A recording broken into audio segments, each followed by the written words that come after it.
deferred yesterday. Uh,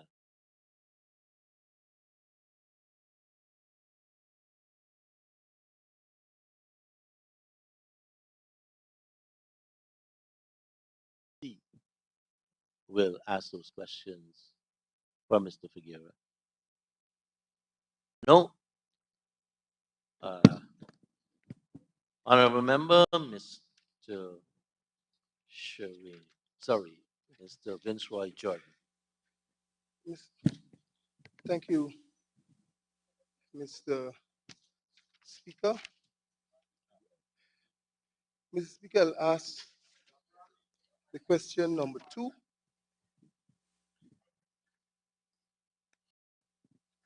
Can the minister inform this House on the following questions regarding the procurement and utilization of cane loaders purchased by Gaisuko after August 2020? A. What is the number of cane loaders that were procured by Gaisuko between September 2020 and October 31st, 2022? The Oh, B. sorry, honorable members. The honorable member has gone to question 2. Maybe Yes. somebody else may ask on behalf of the honorable member, Mr. Figueroa, the first one. But he's asking number 2. Go ahead, honorable member, Mr. Jordan. B, Mr. Speaker, what is the cost of each cane loader procured? C, please state whether there was a process of public bidding, state date and medium of advertisement for the cane loaders and who won the bid. If there was no bidding process, please say who was given the contract and the basis for doing so, including if the Gaisuko board played a role. E, Mr. Speaker, please state where each of the cane loaders purchased be- between September 2020 and October 31st, 2022 are presently located and the date they arrived at that location. Please state how many man hours each of the loaders purchased between September 2020 and October 31st, 2022 worked at the present location since arriving there.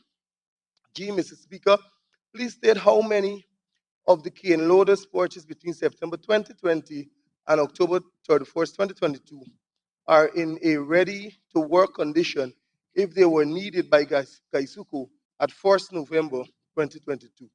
H, Mr. Speaker, please state how many man hours were available at each estate for the cane loaders to work between September 2020 and October 31st, 2022. I, the Gaisuko board, recommend the purchase of these specific types of cane loaders. And J, what was the country of origin of the cane loaders? And is this the same country from which pre-2020 cane loaders were procured from? Thank you, Mrs. Honorable Minister of Mr. Agriculture. Speaker, although the paper is saying that this question should not be proceeded with at this sitting, I want to I answer so at the back here. But anyway, I want to inform the honorable member that no voter was during the period that he mentioned. So that answer nullify all the other questions that he asked. Thank you very much, Honorable Minister. Honorable members, the asterisk also deals with oral questions, right? So maybe we have to use 1 for oral and 2 for deferred. There were 2 other questions in the name of the Honorable Member, Mr. Figuera. I don't want to say I'll strike them off, but I think it's total disrespect. Because yesterday, the Honorable Member was late. I was informed that someone would ask the questions on his behalf. And then we got a deferral yesterday to today, and we can't be here. And I continue to ask that members be on time. We get a prompt start, and we still have quite a bit of tardiness. Mr. Speaker, Mr. Speaker, Honorable Member sir, Mr. Patterson. you proceeded, um, you proceeded onward, sir. Can I ask a question for Mr. Figueroa, sir? I'll give you leave to yes. Sir, this is question 3 pending. Sir, which is the question? Because member. We have we have two. Mr. Speaker, We may have the I, first one. Mr. Speaker, may I, sir? We have the first one. Which was just done, which was just asked. No, that's the second one we asked. The answer. Oh, yeah. Sir, just sir, before you proceed, the Honorable Senior Ministerial Officer, the President. Mr. Speaker, may I, sir, with your permission, say and reiterate and endorse fully and support your comments earlier. It is utterly contemptuous of this House to place questions on the order paper, to absent yourself persistently from the sitting on which the questions are listed, and indeed not brief any of your colleagues. They don't even know which question is slated to be asked. It's disrespectful of this House, sir. Honorable Mr. Speaker, Member, on behalf Mr. of my colleague, Honorable Member German Figueroa, who lives in Linden, which is, sir, almost 70 miles from here, and he has to traverse the East Bank. Honorable Member, please. When there are sittings, there are accommodation provided at the expense of the people, and so I know you made a good attempt to try to offer, but even me, I have moved into my daughter's place about 5 minutes away from here, and I live at Eccles. Well, very good, sir. Unfortunately, Member Figueroa doesn't have any daughters around. Anyway, sir, Go ahead, the question is to the Minister of Sports, Youth and Culture. Can the Minister inform this House when the work on the indoor facility for Linden commence, when it commences, and when is it likely to conclude? Honorable Minister, Culture, Youth and Sport. Thank you very much, Mr. Speaker. And I always like to. No, he has to bend. Have to speak up. He is vertically challenged. Yes. I always like to come a bit early because we've just witnessed a comedy of errors from that side of the House in relation to the simple asking of a question, of which that is one of their primary functions.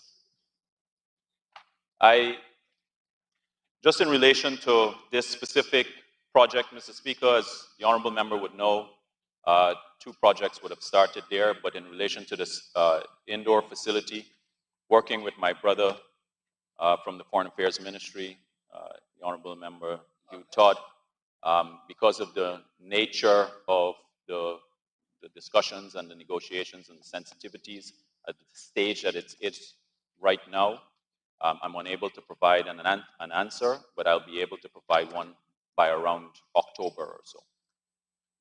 Thank you. By October of this year? That's correct, Mr. Speaker. This involves intergovernmental discussions, as you may be aware. And there are some issues that have to be finalized that I can't disclose publicly because of the stage of those discussions. Thank you very much. Thank you, Honorable Minister. Honorable Member, Mr. Patterson. Sir, I think that's self-explanatory. October of this year just highlights how efficient they are. Sir, I go on to question number 3. Sir, question number 2 is asked by my honorable partner, Vince Roy. Sir, to the Minister of Home Affairs, can the Minister inform this House of the number of pending applications at the General Registrar Office for A, death certificates for the years 2018, 2011, and of 31st October 2022, marriage certificates for the years 2018, 2021, and 31st of October 2022, birth certificates for the years 2018, 2021, and at 31st October 2022.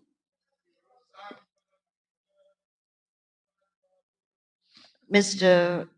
Honorable Honorable Mr. Minister Speaker, Fisher, go ahead. I understand that Minister Robeson is attending a funeral of a relative. He will be coming, but he's right now at the funeral. I apologize for not raising that earlier so that that question could be deferred. Thank you, Honorable Minister. Honorable members, we will see how we could work in the answer shortly. Just for query, sir, it was for oral response, so you know. Yes, we will Thank you ensure very that much, we sir. can.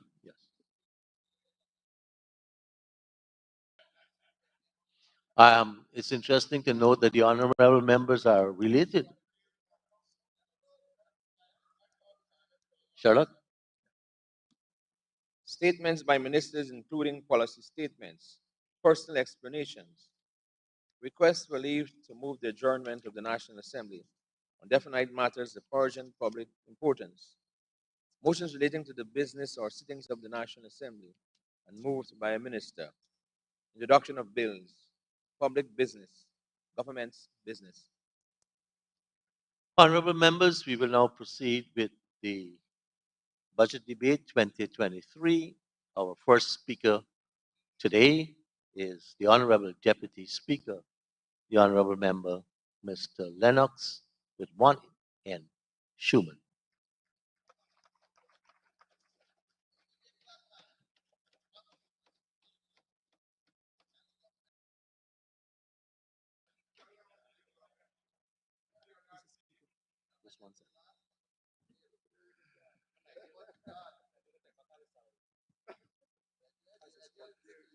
Mr. Speaker, I want to say thank you to my colleagues on this side of the House for cheering me on and championing me. It's the first time in my entire presence in this Parliament that I actually felt like there was some, maybe they were developing some kind of a liking for me.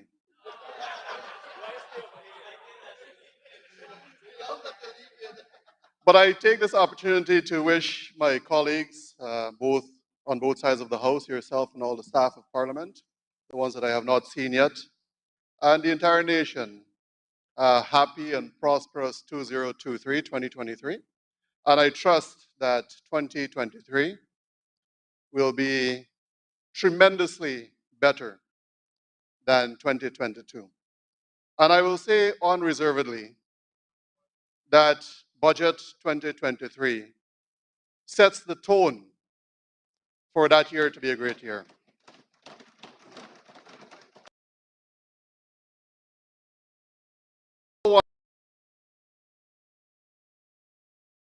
Finance and his fantastic staff for taking the time. I know it has been a very tedious, time-consuming, long hours, and everything that it entails to produce Budget 2023.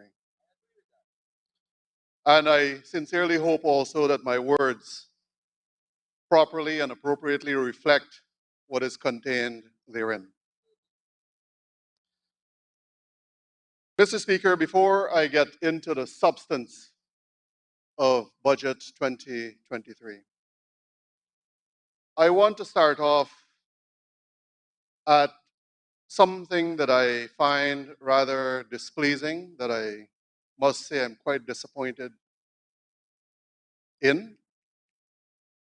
And it is my sincere hope that the Guyana Elections Commission and the country at large pays attention.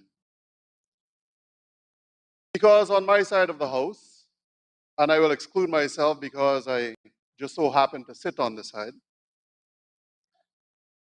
that we have sat in this House and listened to a political party that sat in breach of the Constitution for how many years and how many months continue to trample on that very Constitution. It is what we as parliamentarians have sworn on day one when we were all sworn in, to uphold the Constitution of Guyana. every single person in this assembly, every member of parliament in this assembly has sworn to uphold it. Mr. Speaker, when I started off, and almost in every presentation that I would have made, I admonished my colleagues on this side to do better, lead by example. Because the people at the end of the day exercise that confidence in their franchise to put all of us in this house. I have asked on several occasions, all of us, my colleagues, to not revert to race baiting. We are going to come in here and put sound bites that will reach the far ends of this globe. Why? Because it makes us look good. And I look at the Constitution that we all swore to uphold, Mr. Speaker, and I have it right here. Everyone was furnished with a copy, so for those of you who have not read, I'll get to that. But I would have thought that a party that would have exhausted every single constitutional means to hold on to power would have educated themselves and read the Constitution and know what their obligations are as written in this book.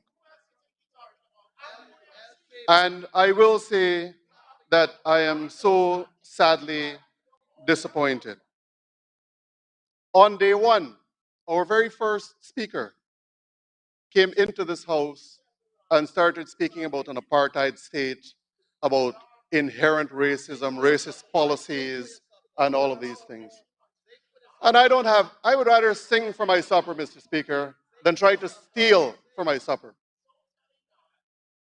Article 160A of the Constitution, and I will read it for the nation who is listening and for those who want to go online.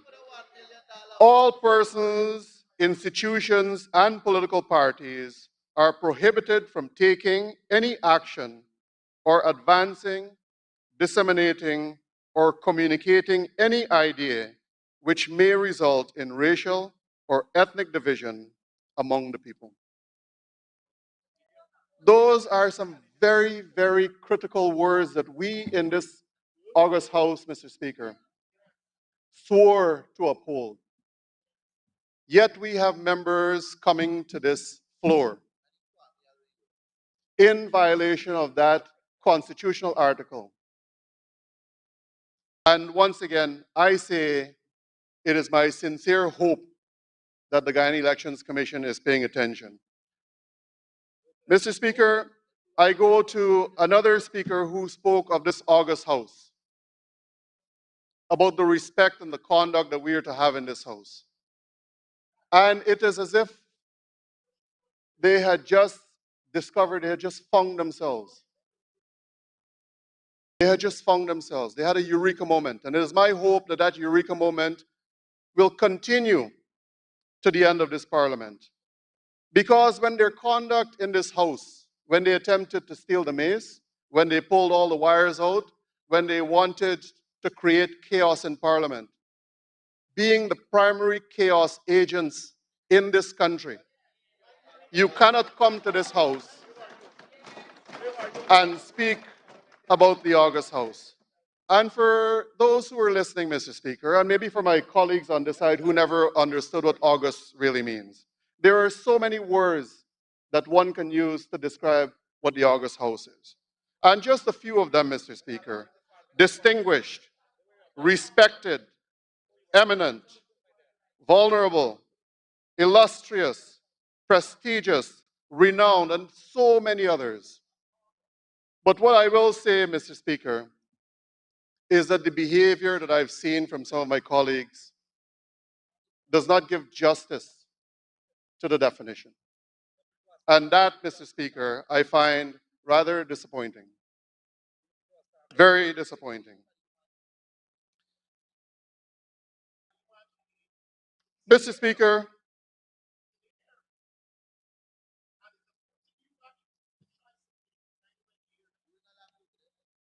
I I would venture so far to say that if Mr. Charles Darwin were alive today, that he would have lived to see the Darwin theory of evolution debunked, because my colleagues on this side of the House seems incapable of evolving to a higher step.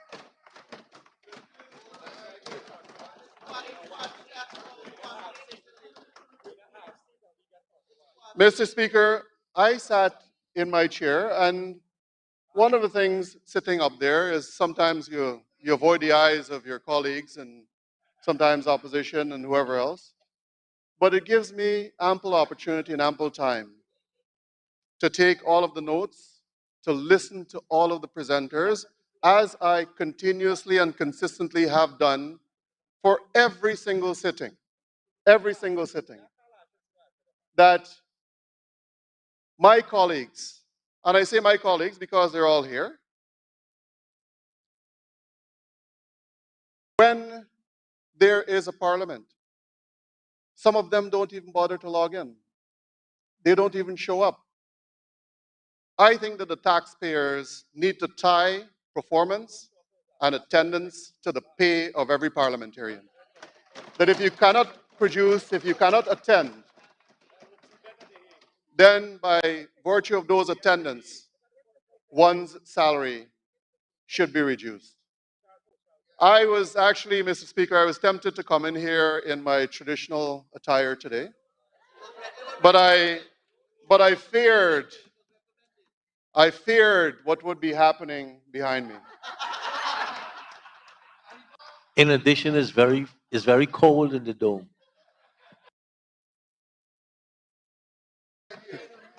I'm acclimatized, Mr. Speaker. I'm acclimatized. Thank you.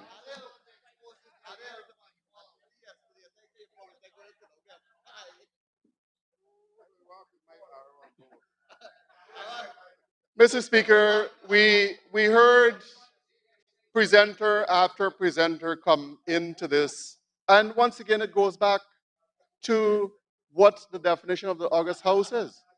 We've heard presenter after presenter come into this House and say that it is important that we are honest with the people.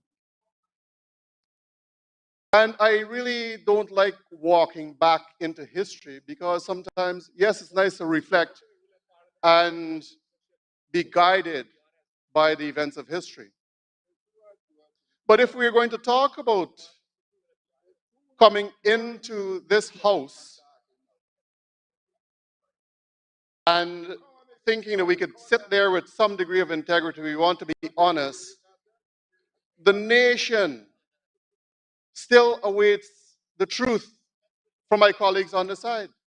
The nation still awaits those SOPs. Let's start there, from honesty. If we are going to be honest, because if we cannot be honest on this side, it becomes difficult for us to call the other side. And I don't want to say dishonest, Mr. Speaker, but it really becomes difficult if we do not have a platform of honesty to stand on. So if we're going to be honest, let's be honest about what transpired in elections 2020 and everything else that ensued.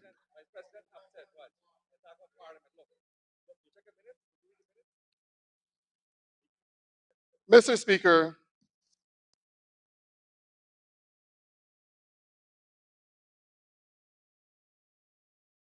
I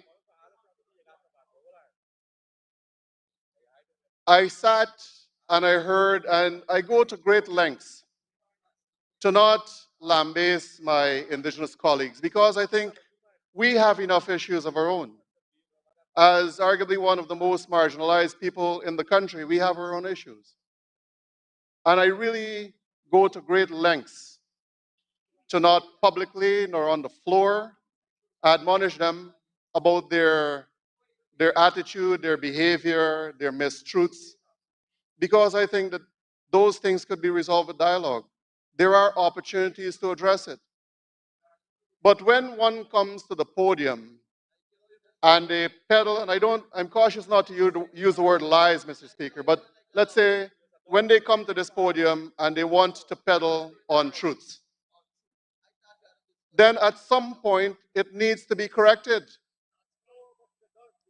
Because once again, if we cannot lead by example, then how do we now hold the government accountable? That becomes a really, really difficult task. I heard my colleague from Kako, and my sincere apologies, we'll get to that. They're also waiting for a better life, which was never delivered. So the honorable member came to this podium and spoke about the court case that was caught up for 24 years in Parliament. And when the APNU AFC were in office, they did absolutely everything they could to frustrate that process. The honorable member at the time was Minister of State, maybe only by title, but the authority was completely stripped from that office. And just by that simple action, one would know about the amount and degree of respect that they had for indigenous peoples. And I am happy to say, Mr. Speaker, that it is because of a constant dialogue between myself and the Attorney General and the justice system. I don't want to.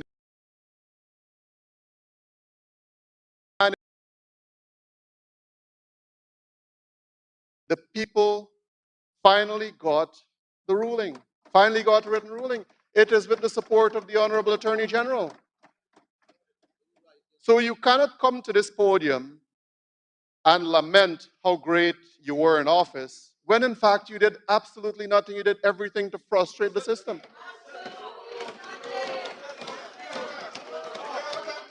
So if we are going to be, we go back to this thing about honesty, Mr. Speaker.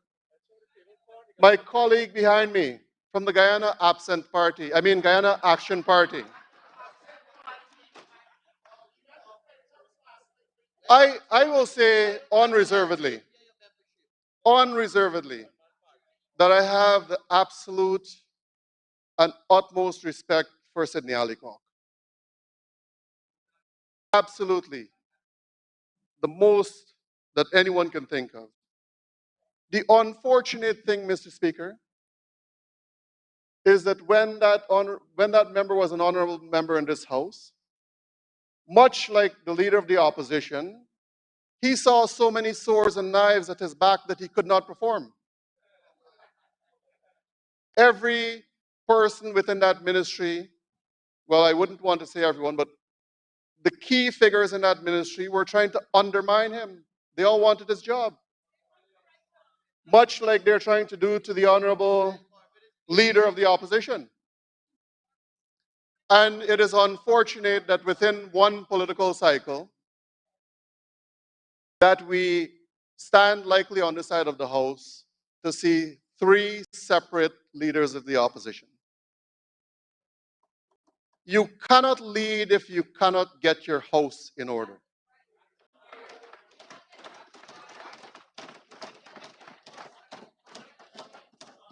The honorable member from Region 9 started talking about getting your knees off the necks of indigenous peoples. And I stand here as an example, Mr. Speaker. I can speak with authority because I was a victim of the very same discriminatory process that the honorable member spoke about. Except that it came from this side when they were in government. When I was vice chairman of the National Two Shows Council, they tried to throw me in jail. They tried to destroy my life. When the National Two Shows Council had our conference, they say, yes, you have control, but they're going to write the program, they're going to control the agenda, they're going to control where you stay, your travel. And when we had, Mr. Speaker, a very comprehensive agenda for all of those sittings, members of the ministry at the time literally took our agenda and tore it up. Say, you don't need that, we've got one. So you cannot speak about taking your knees off the necks of indigenous peoples when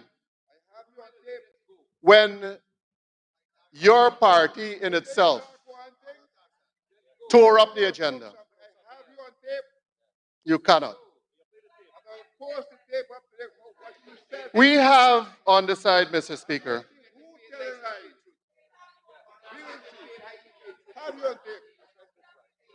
when my colleagues on the side, and Mr. Speaker, there is a very interesting,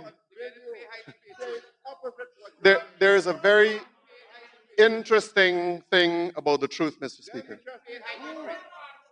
The truth is salt in a wound that will continue to burn, and it is going to continue to hurt.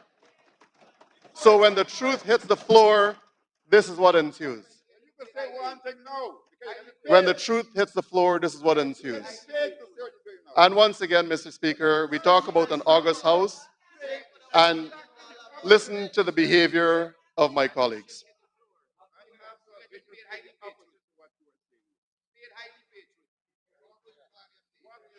Mr. Speaker, they speak about land titling. I sat on the Amerindian Land Titling Board, Mr. Speaker, as a member of the National Two Shows Council. I sat on that board as a substantive member representing the indigenous peoples of this country. And I will tell you, Mr. Speaker, and why I continue to say I have the utmost respect for the previous Honorable Minister and fourth Vice President. Amerindian land titling moved absolutely nowhere. Absolutely nowhere. And I can say that with authority because I sat on that board. I sat on that board. When party affiliates from the APNU AFC sat in that room and said, we are not giving out any more land titles. Not on one occasion, Mr. Speaker. On multiple occasions they said that. And the Honorable Minister at the time could not do anything. And that is the degree of respect that they have for indigenous peoples. Absolutely none. And if I were to maybe expand on that, Mr. Speaker, and I think I would have done that previously, is APNU AFC removed the title from one indigenous area, and that is Anai. So instead of giving titles, what they've done literally is taken away. Taken away. I listened as the honorable member spoke about extensions, titles, and I don't know what and what, extolling the so-called fantastic virtues of the APNU AFC when they're in office. But once again, Mr. Speaker, the record needs to be set straight. That when you come to this House, you have an obligation to tell the truth to the people, and that truth means that sometimes we have to swallow the bitter pills of our underachievements.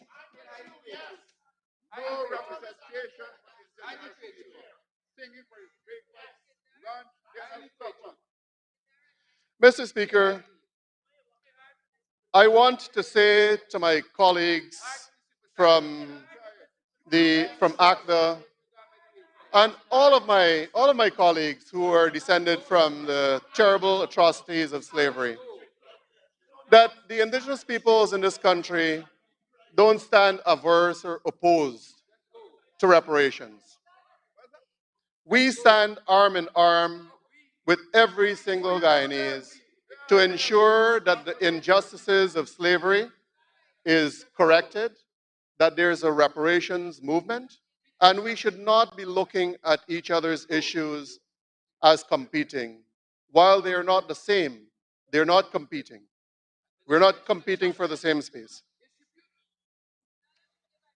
And I go back to that point, Mr. Speaker, that the then APNU AFC administration established a commission of inquiry into lands and completely excluded the National Two Shows Council. You excluded the premier indigenous representative body, and you say that we are a caring government, we care about indigenous peoples. The record needs to be set straight, Mr. Speaker.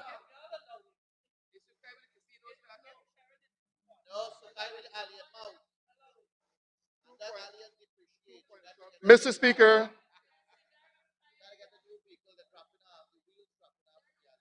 I hear my colleagues are asking for me to go into the substance of budget 2023. And I think that they want to urge me to move on because there's a saying that says the truth is like poetry. And we know how many people like poetry. We know how many.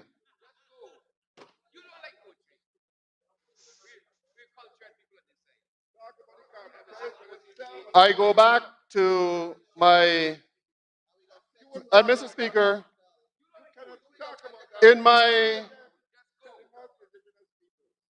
inaugural presentation in this House, I spoke about the severe psychological discomfort that an Indigenous Deputy Speaker would bring to my colleagues in this House. And you can listen to it. That is a psychological discomfort that it created to know that there's a first Indigenous Deputy Speaker in this House. This is a psychological discomfort, Mr. Speaker. Mr. Speaker, in my inaugural address, and to contextualize budget 2023, I spoke about the UNICEF report on the status of Indigenous women and children in this country. I spoke about how difficult, and the report said it all, how difficult it was for Indigenous peoples to have access to education, have access to healthcare, have access to finances, and a whole host of things. Mr. Speaker, I will say that when I look back, and this year it's, once again, I got this is the official answer, and it's from my inaugural presentation. And I had to go back and make sure that I was not mistaken what I had in my records matched what is on this paper. When I started off, I spoke about the difficulties in Indigenous peoples accessing healthcare and education. And I will say, Mr. Speaker, unreservedly, unapologetically, that what I would have seen in my tenure with this administration, and to answer the honorable member from Region 9 who is behind me, asking what is it that I have done for Indigenous peoples. And I will tell you, it is because of continuous diplomacy and hard work that the Indigenous peoples now have better access to education from 2020 to now.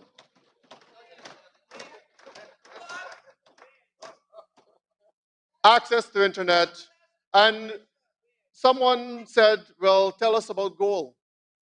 Well, I will tell you, Mr. Speaker, if we're going to use the goal as a marker, why don't we speak about what existed before that, which was absolutely nothing? So when we're going to go to markers, and when we're going to deal with how you change things, how you influence things, Mr. Speaker, I would have hoped that some of the most learned friends on this side would have read a little bit about philosophy. Confucius said, be as gentle as the wind. That you are to be felt and not seen. And this is because of constant collaborative efforts to ensure that what is contained in that report from UNICEF gets addressed. From 2020 to now, I will tell you, where I would say next to no Indigenous persons had access to further learning under the GOAL program, so many, and I don't have the stats, Mr. Speaker, but that is a matter that I think anyone can research. So many Indigenous peoples now have access to education. I go to the Honorable Priya Manik-Chan's portfolio, and we had spoken, and once again, Mr. Speaker, I had spoken about access to language programs. Where we started off in 2020 to date, and I had a discussion with the chief person in charge of education in this country, that the language program that we spoke about is now being launched as a pilot in 2 communities and yet to be rolled out in 18 communities as is contained in budget 2023. That is a massive cry from the zero that ensued pre-2020, Mr. Speaker. That is progress. That is progress. Mr. Speaker, I spoke about the access to health and health care. And I see my honorable colleague, Dr. Vishwa Mahadio, is not in the House. But it has been an ongoing conversation, Mr. Speaker, to deliver and find more effective ways to deliver health care to Indigenous peoples. It is not a matter of walking in there. We know the geography is tiring. It is very challenging. We know sometimes communication in itself is difficult. But this has been a comprehensive and continuous dialogue between myself, Dr. Frank Anthony, Dr. Vishwa Mahadio, and many other health professionals in finding ways to effectively deliver health services to the hinterland. And that is a continuous dialogue process that is yielding results, Mr. Speaker. Honorable Deputy Speaker, to continue this dialogue, you'll need an extension. Thank you. Comrade Speaker, I seek your guidance. The honourable member has disassociated himself from the opposition. So I am seeking your guidance. I am seeking your Good attempt, Honorable Chief Whip. Anybody, Sorry? anybody, any side of the House can stand and move. Okay, so in that case, sir, Please, Honorable Senior Minister, government Honorable Senior Minister in the Office of the President, this responsible for finance. Mr. Speaker, clearly, Level of pettiness. given that our friends on that side of the House clearly have a difficulty with free speech and free expression. So, it gives me great Mr. pleasure, Speaker, are we sir. allowed to make speeches It gives here? me great Are we pleasure, allowed to make sir, speeches to in the move- House? Honorable Minister, yes, Honorable Chief Whip. As I said, sir, I move that the honourable member, I had recognized the mover as the Honorable Minister. but sir, I was of still on Finance. my feet. gives me great pleasure, sir, to move that the honourable I was member still be on given my feet. additional time to The complete his government presentation. advisor could be given 5 minutes. Honorable Member, Honorable Deputy Speaker, you have 5 minutes to conclude. The clock starts at 11:05. Thank you, Mr. Speaker. And Sorry, 11:07. thank you, Mr. Speaker. And I would have hoped that, given that I have not touched on some of the more important topics, well, I'd say maybe not more important, but other topics that I wanted to, I would have asked for maybe another half an hour or 1 hour to continue. But, Mr. Speaker, judging from all of the heckling and yelling, and once again, it is in good taste not to have been dressed in my traditional garb today because, once again, who knows what would have come from behind me. But, Mr. Speaker, it is as if my colleagues on this side of the House are impervious to the truth. They are impervious to the truth. There are so many communities, Mr. Speaker. My friend on this side is talking about selling out indigenous peoples. Mr. Speaker, I cannot help but express some sense of humor in what emanates. But I will say, Mr. Speaker, that I never took any money from SLED to do anything, and I'll leave that there. Let diplomacy take its course. But it is as if my colleagues on this side of the House have a really difficult time with looking at Guyana grow. They have a difficult time with the trajectory that Guyana is on. When Budget 2020 that came in and corrected what was done in 2019, where there was no budget pass, where they spent money without consulting the public, without having a sitting, that money was literally had to be paid in 2020. So there seems to be some level of discomfort, Mr. Speaker, that when a political party, a legitimate political party and representative of the people come to this House and ask for an endorsement to spend from the public's purse, it creates a discomfort. Where Budget 2021 started off, Budget 2022 built on that, and Mr. Speaker, Budget 2023 complements what operated in 2021 and 2022. And if we are going to talk about development in this country, Mr. Speaker, it requires that we have an open mind, that we embrace change, and that all of the change, all of the developmental change that are going to come, that it is appropriately resourced, which is what Budget 2023 does.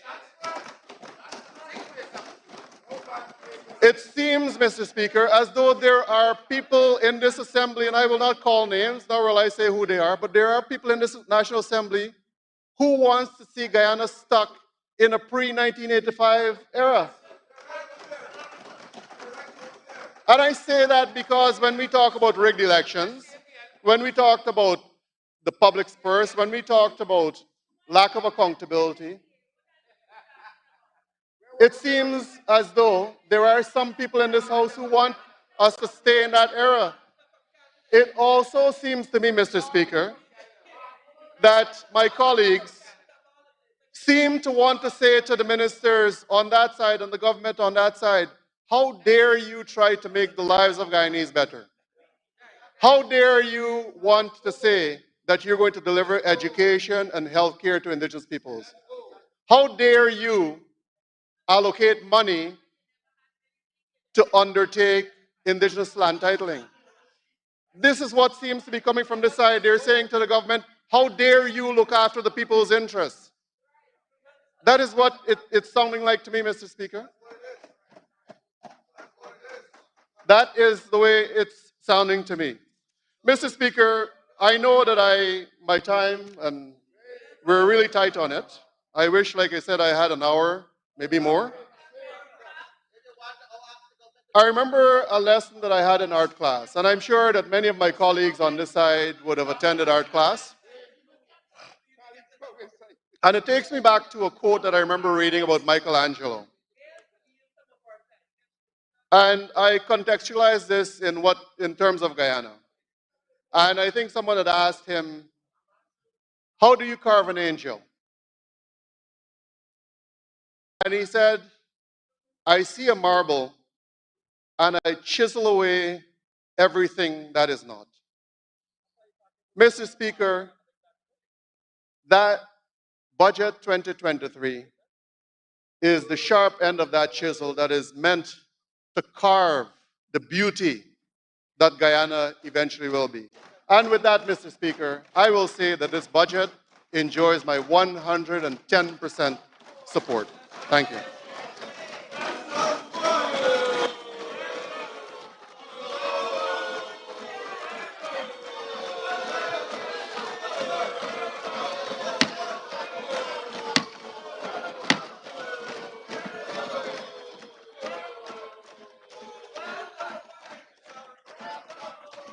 Honorable members, before I call on the next speaker, join me in acknowledging the presence of former members of Parliament Ernest Elliott, Genevieve Allen, good morning,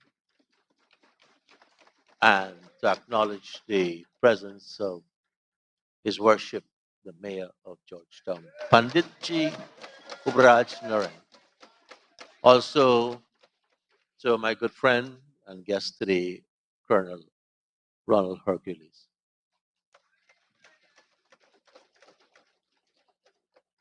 Our next speaker is the Honorable Minister of Parliamentary Affairs and Governance, the Honorable Gail Teixeira. Honorable Minister, you may proceed. Honorable members, Minister, before you start again, I talk about the unparliamentary words in the House. And I urge all members to observe the protocol. You may proceed, Honorable Minister. Thank you, sir. Mr. Speaker, I join with my colleagues on this side of the House and Mr. Schuman in supporting Budget 2023. This budget comes after the emergency budget of 2020 and the 2021 and 2022 Honorable Minister, budgets. the Honorable Member, Mr. Duncan, continue to shout, and Honorable Chief Whip, I would ask that you speak with the particular member. Go ahead, Honorable Minister, I start your clock. And the Honorable Chief Whip, the Honorable Mahipal is becoming a bit disgusting now. Honorable Minister, you may proceed starting now. Thank you very much, Mr. Speaker. As I said, this budget comes after the emergency budget of 2020 and the 2021 and 2022 budgets to rebalance Guyana after the 5 years of APNU AFC incompetence as a government. And it has set the foundation for its transformation, steadfastly, carefully, calculatedly, step by step, for the sustainable transformation of our nation, improving lives today, building prosperity for tomorrow. The vision laid out in our 2020 manifesto, led by the visionary leadership of President Muhammad Ali, Vice President Barack Obama, Prime Minister Mark Phillips, and supported by all of us on this side of the House and the electorate who voted us in, speaks to a future that brings hope, pride, and dignity for all of Guyanese. Mr. Speaker, I have the honor, and sometimes not honor, of being through 32 budgets as a member of Parliament. I must say that gone are the debates, and I think you would support me in this, from the opposition PNC side then, with leaders like Desmond Hoyt, Winston Murray, Kenneth King, Faith Harding, and Derek Bernard, and yourself, Mr. Speaker, when you were MP for the United Force. They came with substance and were effective opposition members. Since 2012, the APNU AFC opposition has become irresponsible and reckless and lacking in substance during these debates, even when they were in government. Worse so in this budget, Mr. Speaker. Dare I say that the listening public, like we on this side of the House, have been subjected to the vitriol of the APNU AFC MPs, who appear to be living and nurtured in a bubble of intellectual opportunism and naysay, in some cases, sheer intellectual bankruptcy. Mr. Speaker, you know, I listened and I have this mental image in my brain of the witches in Macbeth. The three witches who sat over the cauldron and stirred the pot and stirred the pot. And so, Macbeth Shakespeare, when the three witches said double, double, toil and trouble, fire burn and cauldron bubble, that is what you're doing. Always fire burn and cauldron bubble. Trouble, trouble. Mr. Speaker, that I think a rap singer may want to break that into a nice rap song. Might be appropriate because this is what they bring to Guyana. Mr. Speaker, I say intellectual opportunism as repeatedly as they have misquoted, misinformed about the contents of official regional and international reports. Mr. Speaker, let me just quickly go through these, some of these. They kept referring to the FAO report on Latin America and Caribbean on food security. The figure they keep banding around of 42% of the people in Guyana are not having a diet, do not have food security, are not eating properly, and not the figures for Guyana. It is the figures for the Latin American Caribbean region. Secondly, Mr. Speaker, in the same FAO report, they seem to have forgotten, or not read it actually, that Guyana places among 6 countries with the best nourishment rates in the Latin American Caribbean region. So, Mr. Speaker, this intellectual opportunism, and as I said, bankruptcy, I'll continue to show it. Mr. Speaker, I've heard a former member who's left his seat talk about the IMF Article 4, 2022. Castigated. But the Article 4 of 2022 report on Guyana says that public debt stood at 42.9% of the GDP at the end of 2021, one of the lowest in the Caribbean region. It also points out that the IMF noted the PPC government of Guyana's progress in strengthening Guyana's anti-corruption framework and fiscal transparency in the extractive industries. It pointed out and went on in a number of ways to explain that. Mr. Speaker, the IMF report also talked about in relation to the expenditure on public investment and construction, that this was a way to, quote, ease the cost of living pressures for the population. These investments can once again be seen in the 2023 budget with additional capital investments in key infrastructure projects. This level of public capital investment, as well as the authority's commitment to a zero overall balance in the medium term, form the basis of a progressive and positive medium-term macro-fiscal framework as is laid out by the IMF in its 2022 level.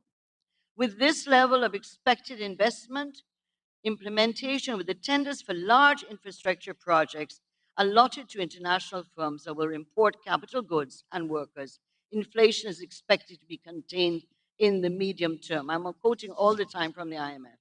In addition to that, the IMF notes in relation to inflation that it expected it to rise to 9.4% by the end of 2022.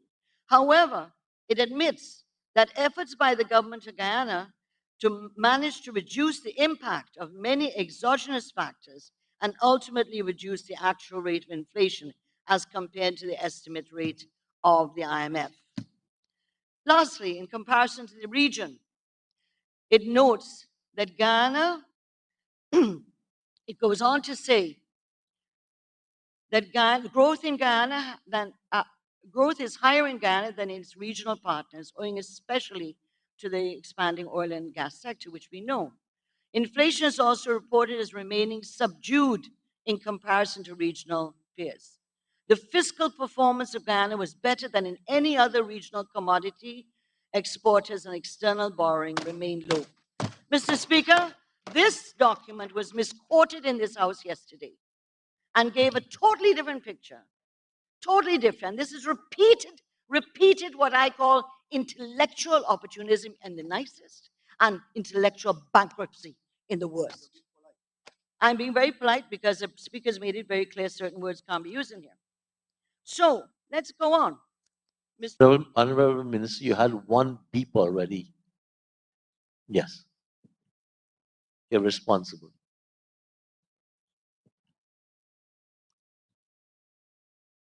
Mr. Speaker, the study of the socioeconomic impact of the closure of Gaisuco sugar estates on sugar workers in Guyana, an ILO document, which was published in January 2021 and was done by the University of Guyana as a contractor, Green Institute. This document, despite what the Honorable Member, Mr. Ramjatan, has said, it has found that the livelihoods of sugar workers who were laid off were severely compromised. Severely compromised. The document goes on to show that even years later, some of the workers are still employed at the time of being interviewed, while most who did find jobs were doing so on a part-time or seasonal basis. The whole document is here, yet the honorable member made it seem as if the closure of their estates. And by the way, Mr. Speaker, I must remind the House that the former president, Mr. Granger, appointed a commission of inquiry into the sugar industry. And that commission of inquiry advised that any closure of any estate would have catastrophic repercussions, not only in the sugar workers, but the entire country. And that was totally ignored because the APNU AFC have a tendency of feeling they know it all. And they're dismissive of any opinion that is different than theirs, as the example today, with an opinion that's different from them, from Mr. Schuman, an honorable member of this House and Deputy Speaker of the House. This is a trend in the DNA of the APNU AFC. They cannot take people with different views. Mr. Speaker, there was a quote too on the Norwegian consultant. Consult this document I'm reading from. Review of the Amila Falls Hydropower Project in Guyana, final report. This is dated 2016, December the 12th, and this is what it says. Mr. Speaker, on page 35 of 49, this is page 35.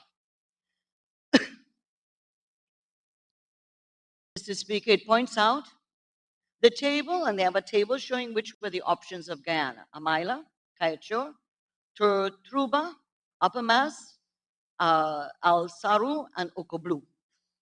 And they grade them in their suitability and ability to provide hydropower for Guyana.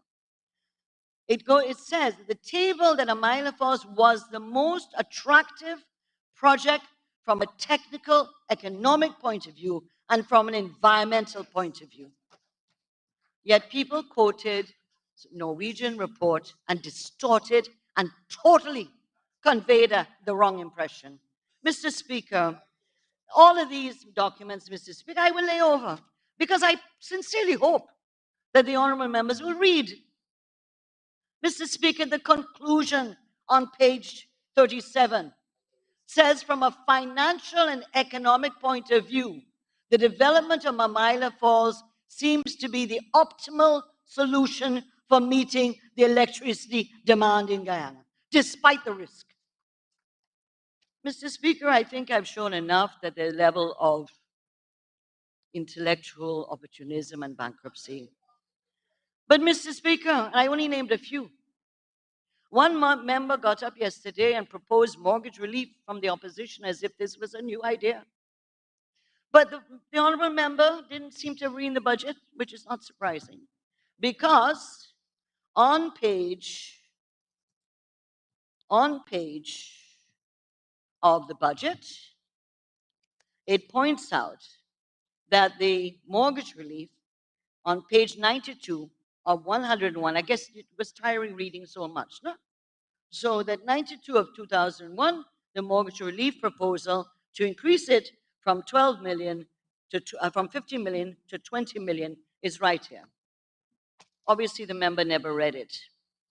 Mr. Speaker, I use the phrase intellectual bankruptcy because how does one explain when those on the opposite side, meaning APNU AFC, cannot imagine a Guyana that is on the move, that is transformed to be a modern model nation with a low-carbon, diversified economy, with transportation links, a new city, Deepwater Harbor, a new suspension bridge across the Demerara River, a new bridge across the Corentyne River, where our people can live in new housing schemes and new emerging peri-urban and urban centers, where we can produce food so everyone can have a healthy diet, where our children and grandchildren can achieve their dreams, and when no one is left behind, and we care for the elderly and differently abled under the banner of One Guyana.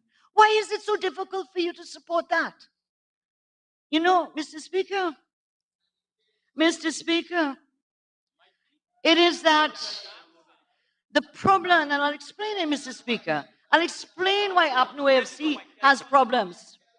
They have fed themselves a diet of a vision, a view that is consumed with victimology, fear, division, and race.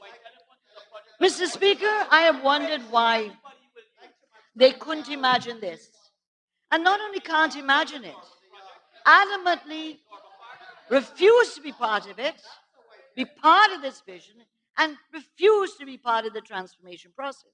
But worse yet, they try to undermine the progress, to halt the progress by whatever means. My conclusions are that the APNU AFC and their mother party, the PNC, has never gone through soul searching to really understand their role.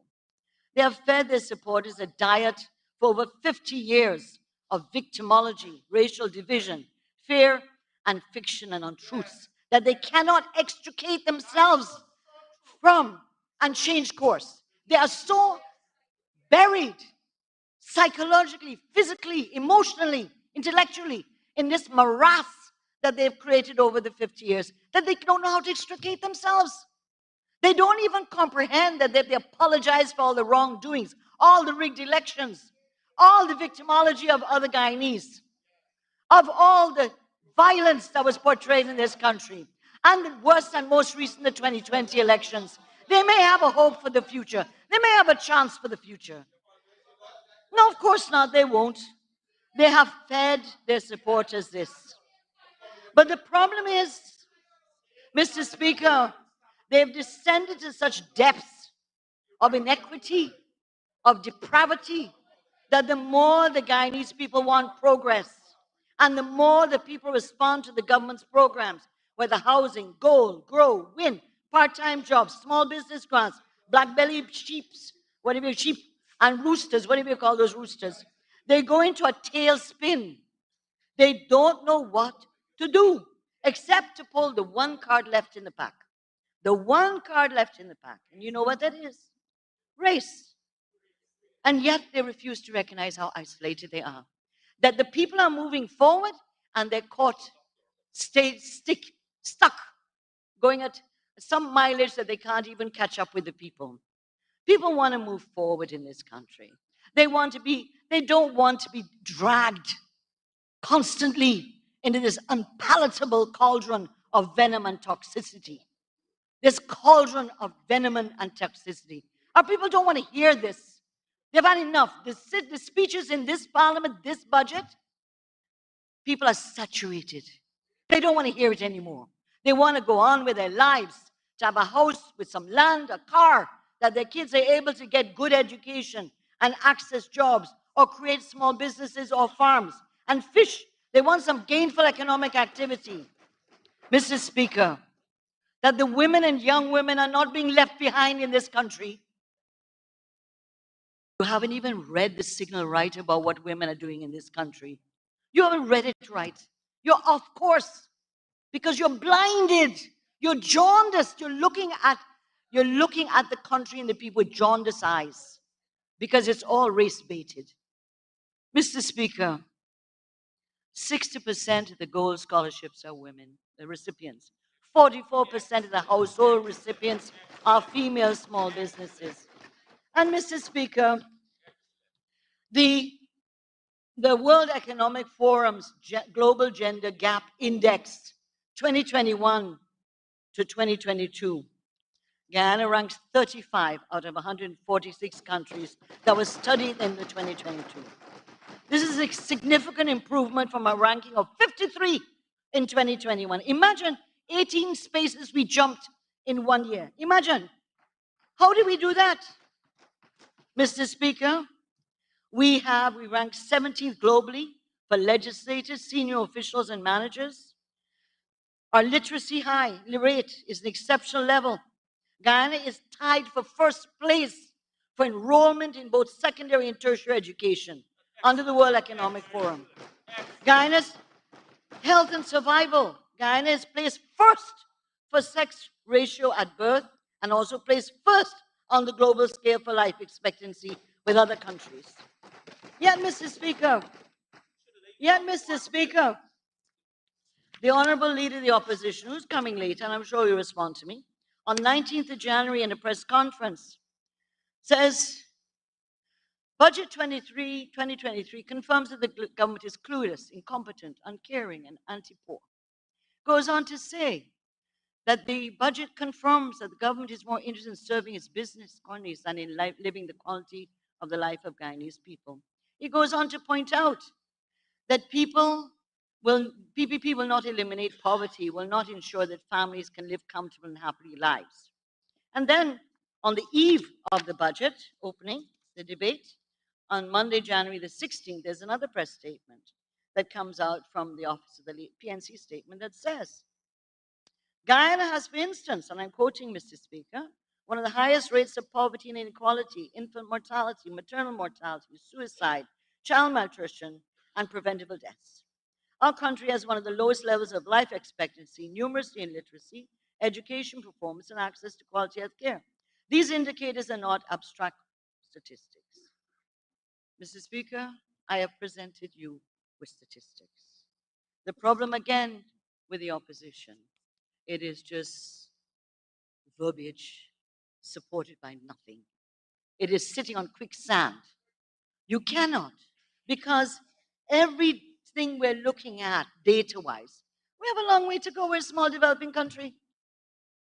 But we are making progress. And this is under the PPC because you took us back in the 5 years. You took hundreds and thousands of dollars from each family with all those taxation that you brought on our people and VAT for essential food items. And yet you come here sanctimoniously and pretend that you did a good job. Mr. Speaker, in access to finance, Guyana records near equal rights with women. And in terms of inheritance rights, women and daughters and widows in the report have equal rights. Mr. Speaker, again, more statistics. Mr. Speaker, the APNU AFC does not comprehend this forward and progressive movement of our people. In fact, as I said, they cannot comprehend it. It's unfathomable to them, while at the same time, each of the MPs benefit from the measures the government has introduced, as they should. The people like the budget members. Our people like the budget measures. They understand these will bring benefits to their lives. And they want more, and they will. That is normal, and they will get more. But that they understand that the country is progressing. Just look around you, man. As I said, you come to the house with tainted glasses. You need new glasses. Maybe you should join Mr. Frank Anthony's eye care program and get your sight corrected. Because street lights are going up where they weren't any. Roads are going up where they weren't any. Bridges are going up where they weren't. Houses are going up.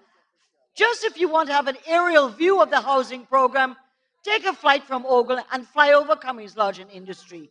This is where you see progress.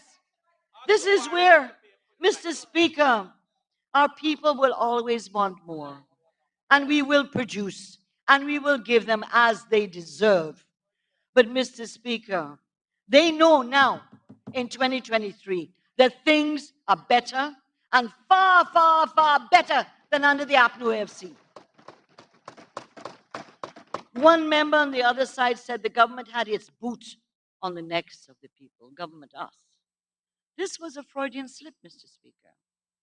It was the APNU AFC boot that was on the neck of the Guyanese people, that with 200 taxes took out $200,000 out of the pockets of each family, that scrapped the cash care program and took billions of dollars over their term of office out of the pockets of school children in our country. The country is alive. And the APNU AFC boot has been taken off the neck of the Guyanese people. Our people can breathe again, and they want to grasp the opportunities that are available to them. Mr. Speaker, the APNU AFC MPs came to this house and talked about friends and families and cronies. And my colleague Vikram showed how all of Guyanese are friends and families and new friends. But whilst the APNU FC MPs desperately, in much of their presentation, was defending their record of government, they could not answer. If they had done all the things they claimed to have done, how come the Guyanese people rejected them at the electorate? How come they weren't brought back into government? Mr. Speaker, that's something they need to go and have a cathartic moment that in their parties. Mr. Speaker, they calculatedly omitted to tell the House that their government had the highest level of executive lawlessness in the history of our nation, with consistent violations of the Constitution over the entire term of office, which escalated after the non-confidence motion and the 2020 elections, where the head of the OS Observer Mission, former Prime Minister Bruce Golding, reported to the OS Permanent Council in July 2020 that, quote, that he had never witnessed such a transparent effort to steal an election, unquote. The audit reports of 2016, 2017, 2018, 2019 are filled with case after case of breaches of the Procurement Act and financial regulations during the APNU time. The PPC report on the new Demer Harbor Bridge exposed the collusion of a minister and the entire cabinet to cancel a tender with over 20 foreign and local companies and give it the contract to a company that never bid and continued after the exposure, after the report of the BBC, to continue to pay that company an additional $126 million from the Demer Harbor Bridge Board. Seriously, you come here and try to play holier than thou? You come here trying to pretend that you're pure? Mr. Speaker, while I was in opposition, I probably had some more time than I may have now, but I compiled a list of scandals up to 2019, 57 scandals, Mr. Speaker. Please notice scandals with procurement, with executive lawlessness, with cronyism, and paying companies for money when they hadn't produced the work, etc., and paying their financiers. And regrettably, Mr. Speaker, there are a number of persons in this House who are involved in these things then, and some are before the courts. So let me leave that as it is. You know who you are, and we know who you are. Mr. Speaker, the April 2020, the Auditor General report did a special report which was tabled in the House called COVID-19 Pandemic Assistance Voucher Program. That was tabled in this House, and it deals with the period of April 2020 when COVID came along, and that what efforts the government supposedly did to bring relief to our people. I wish to remind you that you had to go and register at the Burnham Institute in, what's it called that place, Kwame? Opposite Cultural Center, which was the former president's home, which he donated as the Burnham Institute. People had to apply there for the vouchers. What did the audit report find? Number one, people, and I'm reading, Mr. Speaker, I'm reading, quoting, page, italics 3. This is in the executive summary. People who needed assistance were denied. Over 9,000 of the 11,000 qualified applicants did not receive vouchers. Mr. Speaker, out of 9,000 out of 11,000 never got the money. And officials have not explained why. The program excluded persons in the hinterland regions. Instead, they promised hampers. Number two, payments worth millions were not verified. Vouchers totaling 56 million were not checked before paying suppliers. This weakness could have resulted in overpayment to suppliers and eligible persons not given much needed relief. Three, vouchers not used were left unsecured. Over 3,000 unused vouchers valued at least $90 million were unsecured on a desk. As a result, the vouchers could have been easy access and used to obtain supplies. And it goes on to talk about the weak information data system to track and to keep records of what happened. This, of course, I'm sure will become an issue of the PAC. Mr. Speaker,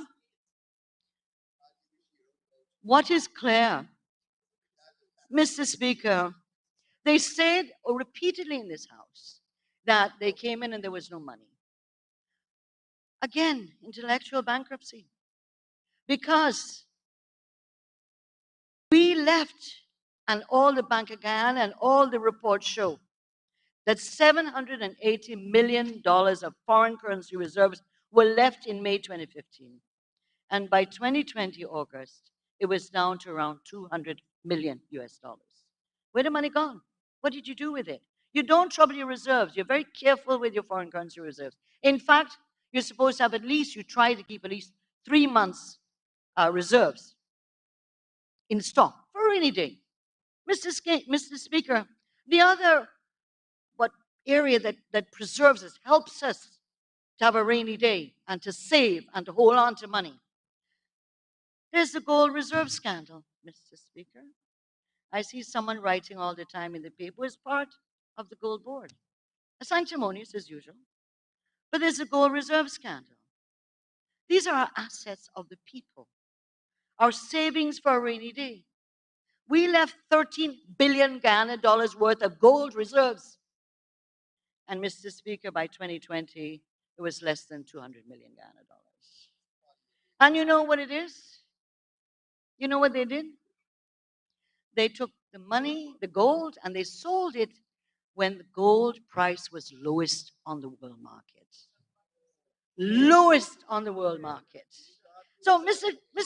Speaker, this is the height of incompetence, the height of irresponsible leadership. You took the 2 pillars that we have in case of instability, in case of exogenous factors that you can fall back on, and they exploited it. They squandered it with very little of a trail left. Mr. Speaker, the procurement laws, in contrast, Mr. Speaker, in contrast, the procurement laws have been upheld and the constitutional oversight bodies, the Audit Office of Guyana and the PPC are functioning. The judiciary is functioning. The Parliament office is functioning. The legislators are a different issue. The APNU AFC claim they got there with this race card that Indo-Guyanese are getting contracts. Honorable Minister, I have to play the time card. You need an extension. Mr. Speaker, I ask the honorable member be granted a 5-minute extension. Thank you, Honorable Prime Minister. Honorable Minister, you have 5 minutes to conclude.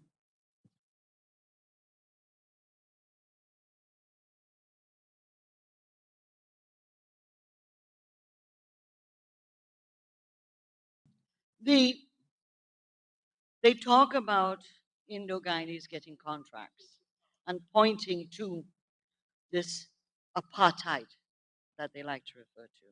But Mr. Speaker, I have a question. I sit in cabinet, I see contracts coming out.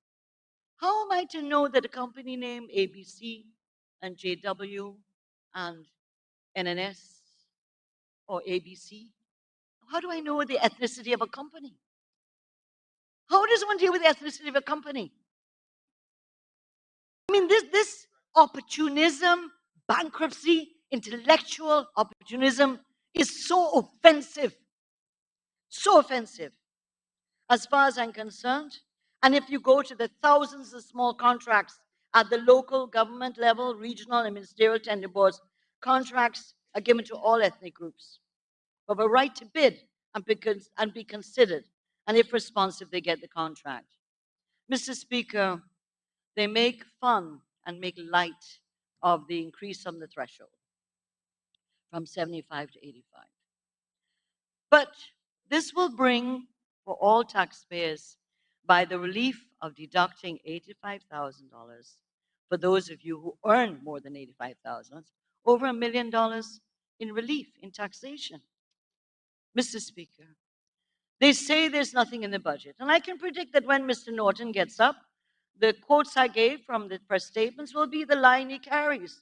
Nothing there, nothing to deal with poverty, nothing to deal with this. The race card will be pulled out, and the cronies and cronies will be pulled out. Clearly, Mr. Speaker, they lack any comprehension of how the economy works and the budget's measures bring relief. I ask the honorable members to look at an excellent article in the Mirror newspaper by Dr. Leslie Ramsamy on the budget and the measures that affect the Guyanese people. And you will hear our luminaries coming afterwards, particularly my dear friend, Dr. Ashney, who will tell you how the measures, we are giving billions of dollars into the pockets of people. Unlike what you did, you took money out of people's pockets. We are putting money back in. And we've done it in 2020, 21, 22, 23, and for the next 20 years when we stay in government. Mr. Speaker, hope and optimism. Why don't they get it? 600 companies have been registered with the local content secretariat. 1,000 small contractors have been encouraged and assisted to get registered and bid for small contracts across the country.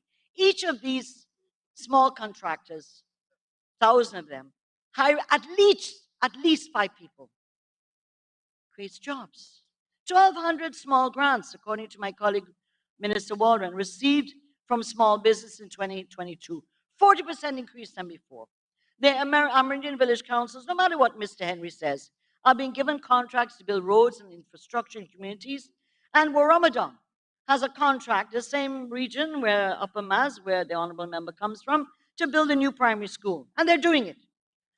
Mr. Speaker, everywhere you go, there's change. The architecture is changing. The landscape of each village, each area, each part of this country is changing rapidly, Mr. Speaker. Mr. Speaker, the level of race and racial innuendos was sickening in this debate. Deliberately putting one area of the country and one ethnic group against each other is reprehensible. They cast empty barrels around, dropping lace comments about discrimination, but they refused to bring one single case of such. Mr. Speaker, the people know you better than you know yourselves. They know you better than you know yourselves because they've experienced you from 1964 to 1992. They've experienced you from 15 to 2020. But they also experienced you in 2011 when you got the 1 seat more and we were in government. They saw you cut $90 billion out of the budget for the Amerindia Development Fund, for airstrips, for salaries for public servants. They saw all of that. So I repeat, the people know you better than you know yourselves. Mr. Speaker, this is a visible, accessible, accountable, communicative government to all Guyanese. We are based on a policy of inclusivity and participation. And we brought in new initiatives, such as Men on Mission, for example, to fight domestic violence. Why aren't you standing with us? This is not, as Priya Manik-Chan said, our political issue. Presidential Youth Advisory Council to involve young people across this country in learning to take on leadership and solve issues. The National Resource Fund, which has been congratulated by the IMF as we amended it in last year to allow for participant oversight. The leader opposition has to name his person in one committee. I'm not afraid that he's done that yet. The 2 names came from the parliamentary committee as required. But Mr. Speaker, the one thing is that this issue of our oil revenue comes here. And we never touched the money.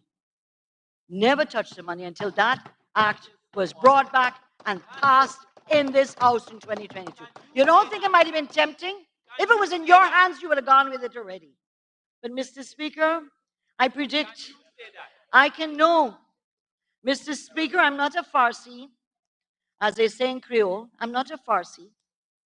Not meaning Farsi, meaning I can see in the future. But I do say today, when the leader opposition speaks, and I'm followed by Mrs. Hughes and Mrs. Valder Lawrence, that we will continue to hear the 3 witches turning the cauldron. We will hear the 3 witches stirring the cauldron. Double, double, toil and trouble, fire burn, and cauldron bubble. Thank you.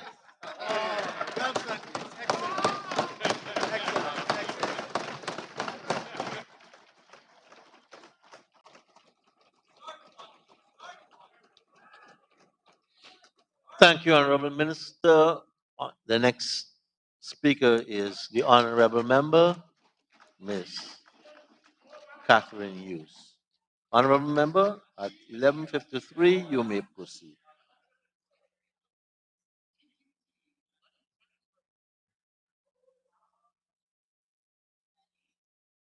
Thank you, Mr. Speaker. It is ironic how life is, because for the in this parliament and in the previous parliament, in the long wee hours of the morning, I have seen a red-headed witch flying through the chambers. Mr. Speaker, I would like to start by giving a warm welcome to Letitia from the Black Panther movies. And I say to her, welcome, welcome to beautiful Guyana. Mr. Speaker, once again, I am here to address this honorable House on another budget. This time, our 2023 national budget, improving lives, building prosperity for tomorrow.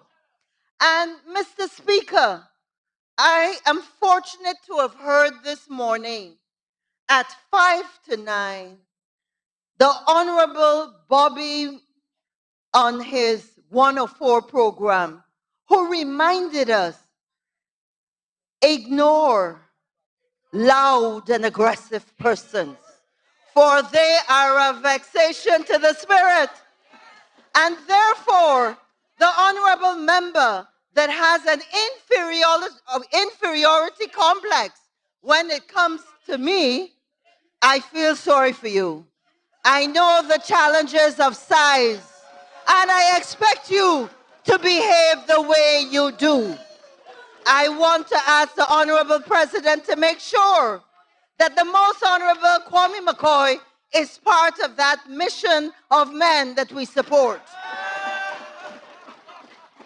Mr. Speaker, let me start by recognizing that the preparation of any national budget, especially one of this size, is no easy task. I recognize the long hours of work undertaken by the staff of the Ministry of Finance and you, Honorable Minister Ashley Singh. And most importantly, the families of staff members who have endured many hours of their loved ones working overtime to fashion this budget. To all of them, I say thank you. As I stand here to address this august House in my British accent, thank God I am proud of the strong Guyanese education that taught me to speak properly. All right here in Guyana. I would like to think that my immediate response to that comment about a British accent would be to just laugh in the face of such pettiness at this critical juncture in our history. But I can't because it hurts me to think that in this day and age, we are still quibbling over a distraction so as not to address the real issues. One might also assume that I do not appreciate the efforts that have been made to put together this budget, that maybe for the first time in our history has behind it the resources to provide for our people in ways that we could never have thought of before. I do appreciate the effort, though woeful it is, but my overriding response is a deep disappointment that this opportunity to really give our country and our people what they've waited so long for is an opportunity lost. I cannot but weep for my people, the people of Guyana, who had hoped that they would see more in this budget, a true understanding of any government, the need to put their people first, to see that the benefits gained from the oil boom could create real-time transformation in people's lives. I had earnestly hoped that this budget would showcase a change of thinking on the part of the PPPC, that they would see what could be done with the resources we now have available, and that they would have the moral inclination to do so. Alas, all to no avail. In addition to the lack of understanding of the needs of the Guyanese population that has been highlighted in this budget presentation, is the willingness to defend its inaccuracies with a state of inaccuracies and, in some cases, outright lies that are mind-boggling, to say the least.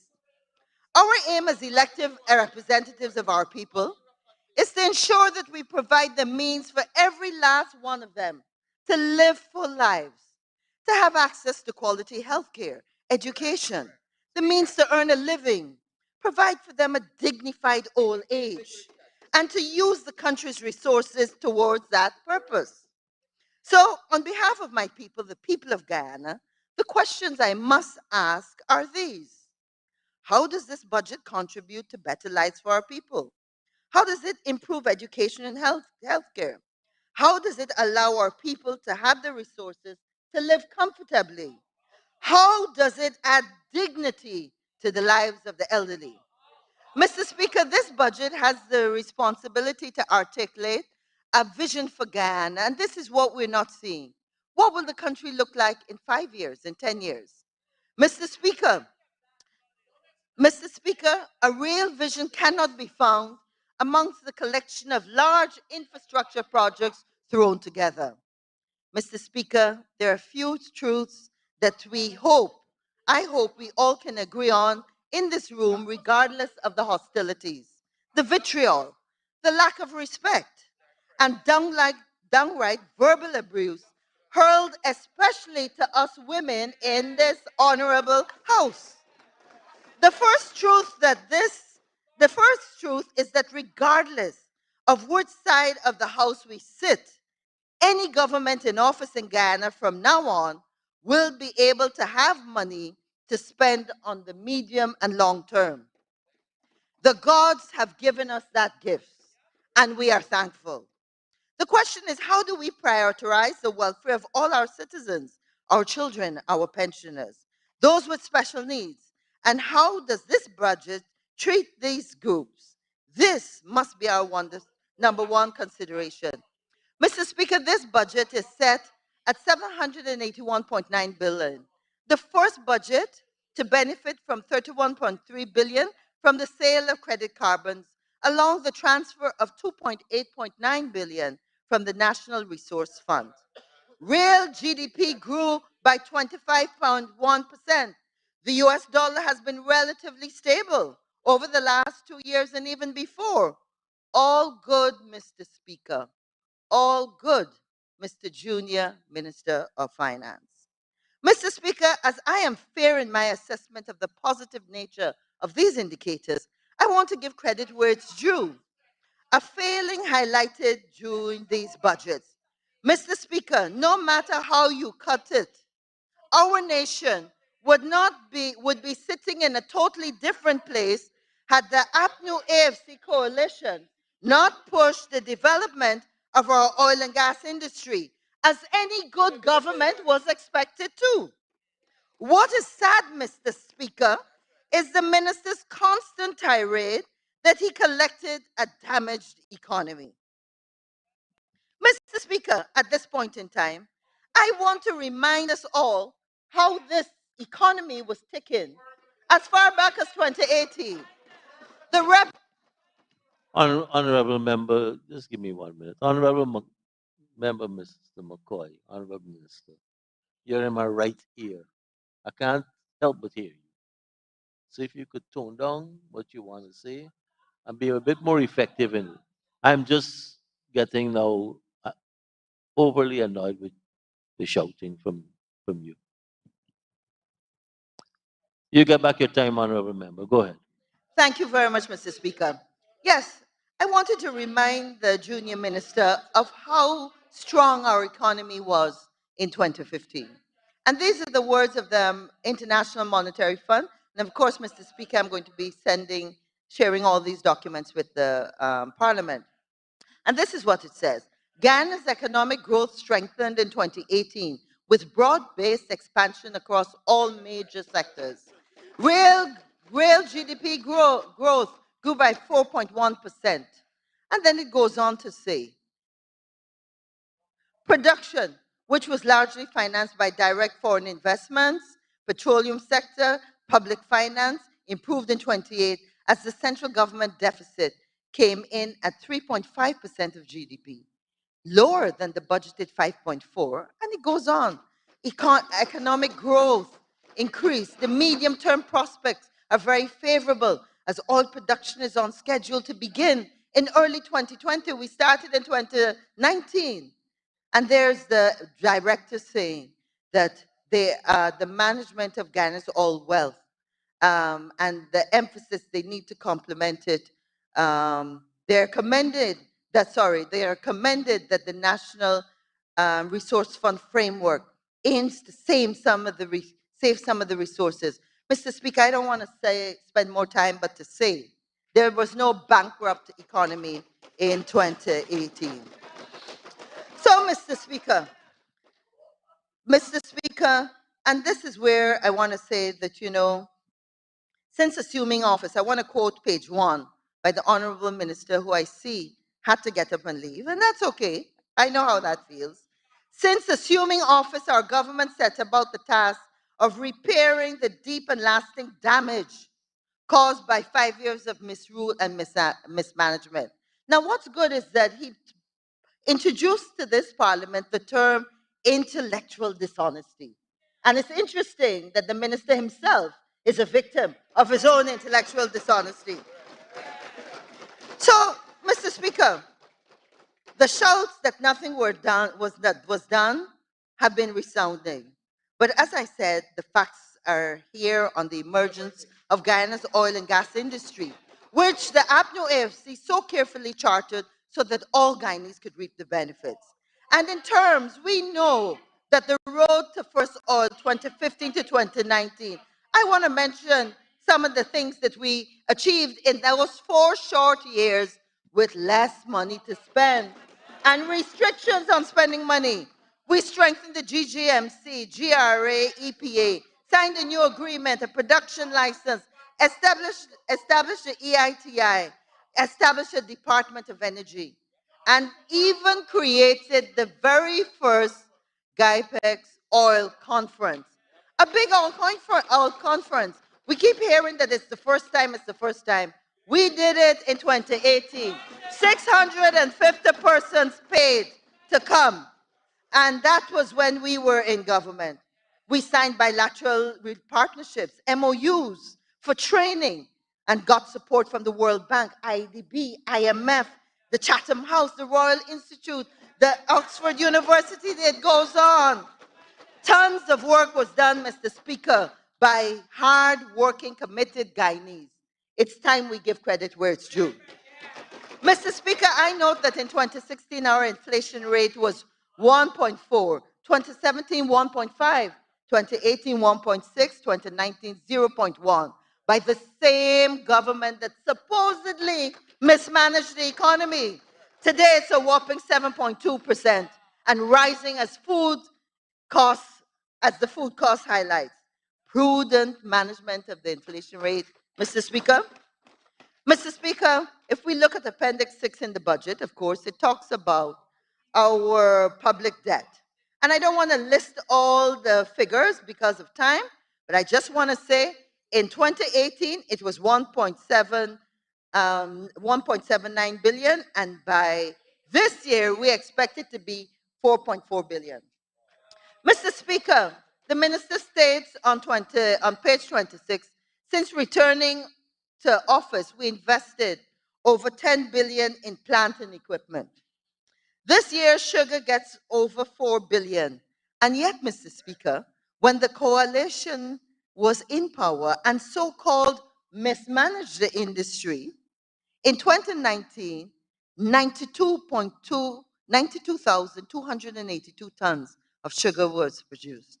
And in 2022, under the excellent management of Mr. Singh, the PPPC could barely produce 47,000 tons. This lot of business sense, Mr. Speaker. Mr. Speaker, I don't have to repeat the pain our citizens are experiencing with the high cost of living. We've heard the present cost of items in the basic bread basket of goods. And I'm asking, is this really the best we could do? This fastest growing economy in the world, one of them. The best we could do, Mr. Speaker, is to give the pensioners $5,000 increase. Mr. Speaker, allow me to directly show good quality depends. A bill for $4,000. And I know depends can be bought cheaper in Guyana. But it was a pensioner that said to me, Miss Cathy, we buy this one because it lasts a little longer. So your $5,000 increase would be spent on 18 depends. And maybe we could throw in a bottle of Ensure for the pensioners.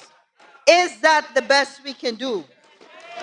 Mr. Singh, Honorable Minister Ashley Singh, you and this PPP government have given the pensioners nothing really.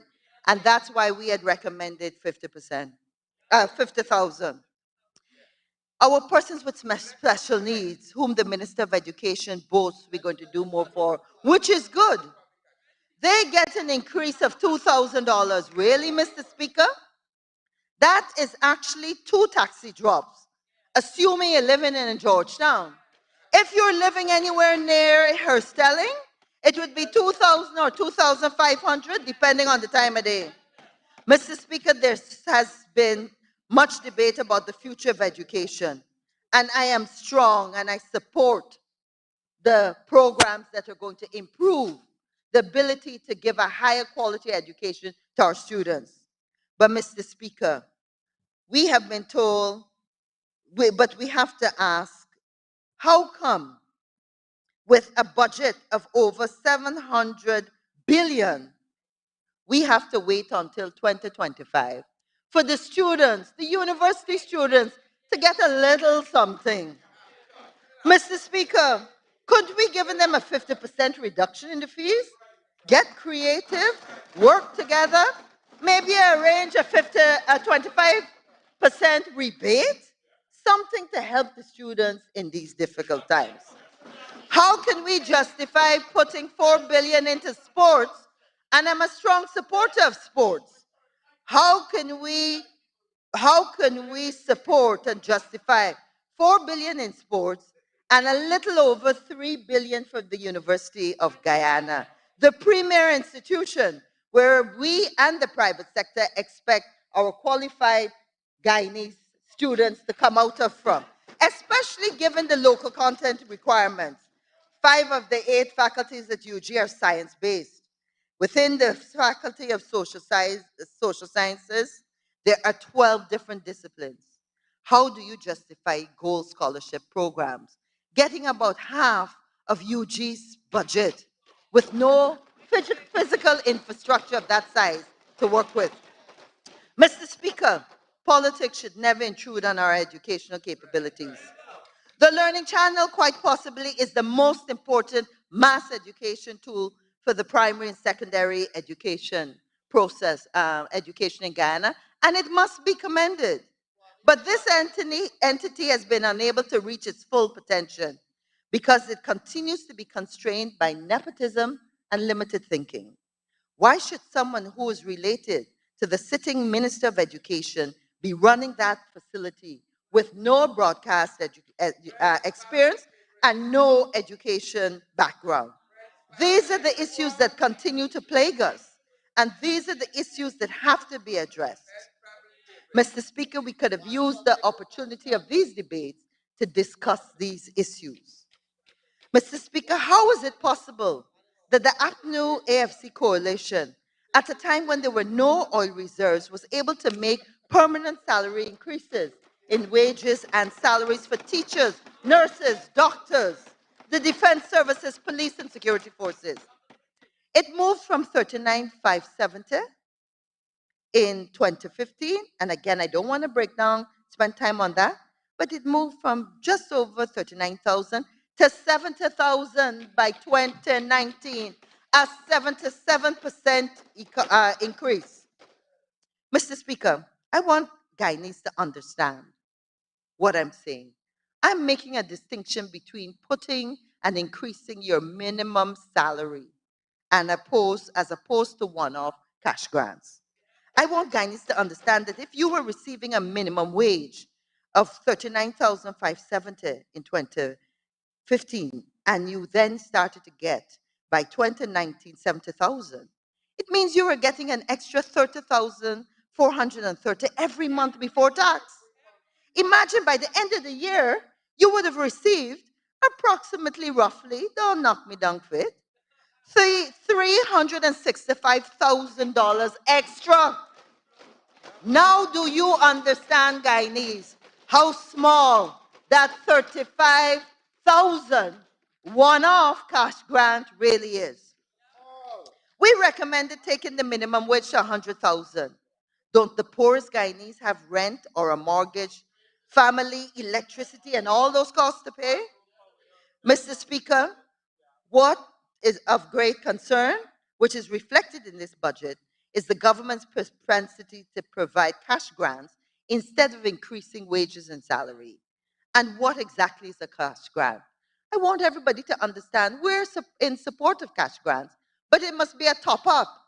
Because guess what? You can't take a cash grant to a bank.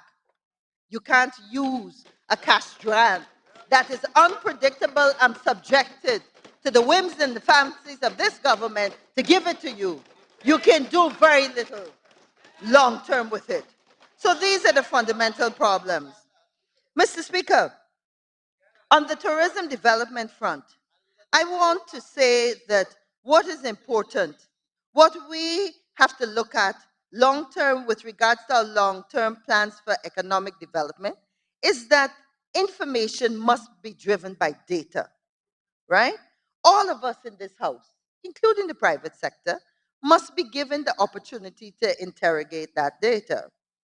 Mr. Speaker, I asked the question to the Honorable Minister of Tourism.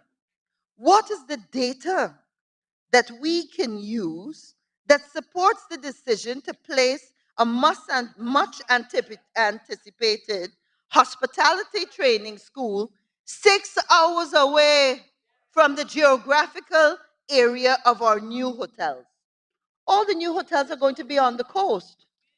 And yet, we're asking that investor to work out residential accommodation for his staff to be able to go to the hospitality school, which we know is an important institution. I worked and did studies on that also. So why would you give a potential investor that burden when we know they want to ensure that their staff can go on with on-the-job training? And that's why I say to this honorable house, why not an urban area, is a totally unacceptable answer. Bring the data, Mrs. Minister. It's the same kind of thinking and lack of data that allowed us to create a synthetic track in a location where our data does not show the majority of our athletes do not come from, and the athletes that can use it have to take 2 buses each way. Mr. Speaker, I want to note that when it comes to some sectors, reductions have been huge. Gold is a classic example, where the earnings were 876.6 million by 2022, but had fallen to 80.30 million. Mr. Speaker, sadly, one of the problems we've had in this debate, these debates, has been the gross inaccuracy deliberately voiced and spurted out here. And one of those is that of the Guyana Forestry Commission. We heard the Junior Minister of Finance, the Minister of Agriculture, and others speak of the APNU AFC bankrupting the Forestry Commission. Mr. Speaker, again, nothing could be further from the truth. The report of the forensic audit and review of the Guyana Forestry Commission, dated December 31st, 2015, by Anand Gulsaran on page 8, informs us of a totally different position. And I quote, during the period 2006 to 2010, the Commission made payments to other state agencies totaling 1.28 billion out of its retained earnings. Of this amount, two payments totaling 600 million were made to NISIL to meet the cost of the 2007 World Cup to assist in the construction of the Marriott, and another 600 million transferred to the governor of the Bank of Guyana as the liquidator for the Colonial Life Insurance CLICO. So you see where that money went prior to 2015. And at section 22(1) of the Act, we're reminded the Act prohibits the Commission from making a loan or any grant except for the purposes of carrying on the functions of the Commission. Despite that, a grant of US $600,000 was made to the Irakrama International Center. Now, I'm a strong supporter of the Irakrama. I have visited several times, encourage my family when they come to go and visit. However, let's not talk about violating the law when you are doing it yourself. 1.36, the Commission's main operating bank account, was overdrawn by 90.2 million by the 31st of May 2015. And the interest was 489,204,000. That's what we're talking about. Mr. Speaker, I want to go also to this report that was tabled in this house, signed away, I think it's called. What a collection of, I won't say what it is. But I am going to ask the Parliament to share this information. The Honorable Minister on this side, Minister Rodriguez, came here and pontificated about the Global Witness Report. She stressed the C word. You know the C word, right? We can't say it, but you know. That's it, right. She stressed the C word. But what she did not do is state that Global Witness themselves withdrew their report, and that Forbes magazine did a story on the withdrawal of that report. So the information is here, and we may have forgotten our own Guyana Oil Now. Global Witness withdraws report on Guyana. It's right here. And then, from Global Witness, it said, statement on the withdrawal of the Global Witness report on Guyana's oil sector. Our February 2020 report on Guyana's oil sector, signed away, is not consistent with that focus. And for this reason, we've decided to remove it from our website and stop using it in our campaigning work. We regret any unintended negative consequences arising from this report. And then the assessment that Forbes magazine, the very reputable Forbes magazine, made on this, and let me quote, this is Forbes magazine. Yet on closer examination of the report, right, Forbes magazine, the allegations do not really stand up. Global Witness states repeatedly and unequivocally that it found no evidence of wrongdoing by ExxonMobil or any of the government ministers. Imagine that. And this is what Forbes magazine says. In the end, just a few hours of analysis reveals the Global Witness report for what it is, an ideologically motivated attack piece aimed at some of the biggest players in the oil and gas industry, and I will add the former government, right? Which, given the group's history, comes at no surprise at all. Mr. Speaker, we all know that Mercury was contracted and Global Witness was just one of the many deliverables. And our vice president said publicly it was money well spent. Mr. Speaker, I would like to now look quickly at the area for which I was responsible as former Minister of Public Telecommunications. And I want to look at this because I listened in horror as the Minister of Amerindian Affairs came to this House, stood at this podium, and uttered a battery of untruths. Mr. Speaker, it was disingenuous at least and downright dishonest at worst to suggest that nothing was done in this sector under the last administration.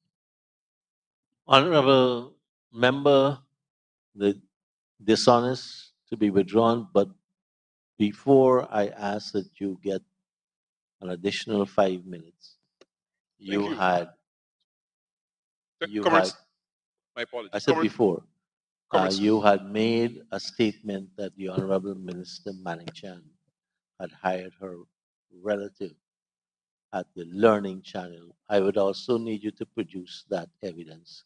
Honorable Member, Mr. Jones. thank you. Comrade Chairman, I move that the honourable member be given 5 minutes to conclude her presentation. Thank you, Honorable Chief Whip. Honorable Member, clock starts at 12:25. Thank you, Mr. Speaker. Yeah, Mr. Speaker, I will withdraw that word and just say that the former minister was mendacious in her utterings when she stood at this program. Mr. Speaker, she spoke about finding a variety of tablets and batteries. Remember that? At a location in Diamond. And this is where I would like to submit also the audit of the one laptop per family project. And Mr. Speaker, item 7. Our procedures revealed that the management was unable to account for an additional 1,875 laptops costing $109 million plus dollars, right? Laptops acquired by purchase or grant were a total of 55,145. Some 5,136 were either stolen or defective. The total cost was 1.6 million. And Mr. Speaker, lots of those were left in a location. And I have a feeling that that's the same location she's referring to. Mr. Speaker, I don't have to talk about training over 4,000 students, about creating over 170 ICT hubs, connecting ministries, setting up satellite VSAT dishes. I want to comment very quickly on a comment that the Minister of Finance made when he talked about the hinterland poor and remote ICT project languishing. That's the word, languishing. And believe it or not, that project we signed the MOU and also their photographs online of the former Minister of Finance signing with Mikiko Tanaka, the former UN representative. We worked with Khadija Musa since 2016 when the ministry was created. So don't come and say nothing was done. Mr. Speaker, at the end of the day, what I want to say is that my presentation is not an indictment on what was done. but it really is a hope that we can search for common ground. Let us all understand how we're failing our people. Because, Mr. Speaker, an eye for an eye will just make us all blind. I could mention, of course, the fiber optic cable. And I just want to remind people of the figures. 13 billion wasted. Not a sense of this cable anywhere between Linden to Latham, managed by the son of a former president. Mr. Speaker, I will lay over that report too. Mr. Speaker, Mr. Speaker, we have allowed race and politics to divide our country to our own detriment. And if we don't see that the world is watching on and laughing as our resources are depleted for the benefits of others, then these days of debates would be an exercise in futility, another wasted opportunity. Surely, Mr. Speaker, our ability to understand history, the challenges that hate and conflict bring to a country should encourage us to be able to meet in a different way, encourage dialogue, and to come to some common ground. Mr. Speaker, we've all made mistakes in the past, and we understand the challenges any government may face in the search for lasting solutions. I am not here to put down the efforts to craft this budget. Mr. Speaker, unfortunately, one of the rallying cries in this House has been the chance of rigged elections. And we maybe don't realize that that perpetuates a stereotype that one ethnicity is responsible for the damage that was done to our electoral process, when we all know that it was an incompetent GCOM that failed to deliver on a good election, and up to today is not willing to examine its administrative processes. Mr. Speaker, these are the things that we must be honest enough and bold enough to have a conversation on. Mr. Speaker, I want to close with a quote from the Most Honorable Lee Kuan Yew. A nation is great, not by size alone. It is the will, the cohesion, the stamina, the discipline of its people, and the quality of its leaders, which will ensure it an honorable place in history. Mr. Speaker, we on this side look forward to creating and contributing. Honorable member, I see the honorable member Ms. Valda Lawrence on the floor. Mr. Speaker, thank you, and sorry to interrupt the member. But I hear the honorable member and minister, what's his name? Yes, Forte, the Mr. point of order. McCoy, shouting out Mrs. I Maya's don't, name in this parliament, honorable Mr. member, I Speaker. don't see And that this as a is point of happening order, over and but over I have again already, with people who or are not here. I have already named the minister already. Honorable member, Ms. Hughes. Sorry, can I just read the quote again? Huh? Yeah? Thank you, Mr. Speaker. Mr. Speaker, as I was closing, I'm urging that we can work together, and I wanted to end with this quote from Lee Kuan Yew. A nation is great not by its size alone. It is the will, the cohesion, the stamina, the discipline of its people, and the quality of its leaders, which ensure it an honorable place in history. Mr. Speaker, we on this side of the fence, this side of this most honorable House, are committed to helping to ensure that Guyana becomes the next Singapore in the Caribbean for the benefit, though, of all her citizens. Thank you very much, Mr. Speaker. Thank you, Guyana. Mr. Speaker. Mr. Speaker. Thank you, honorable member. Mr. Speaker, I'm kindly asking for the floor. I am Now committed on. for the Honorable Attorney Mr. Speaker, I'm General kindly and asking Minister of for Legal Affairs, the Honorable Member Mr. Anil Nandalal,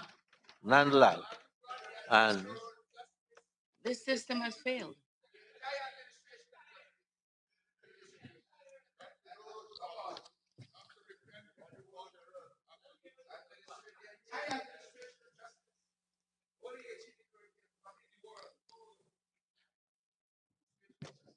The election petition that you filed was thrown out. I will tell you about it.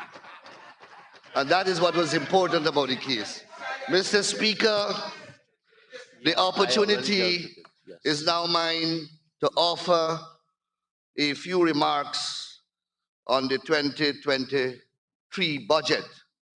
And Mr. Speaker, I would like to begin by offering my warm congratulations to my venerable brother, the distinguished Minister of Finance, and his industrious staff for preparing and presenting the third installment of our government's fiscal plan and developmental agenda for this financial year in the form of Budget 2023. Mr. Speaker, much to the incomprehension of those on the other side, the honorable members, Budget 2023 was not crafted in abstract. In the year 2020, the People's Progressive Party Civic went to the electorate with a 5-year development plan.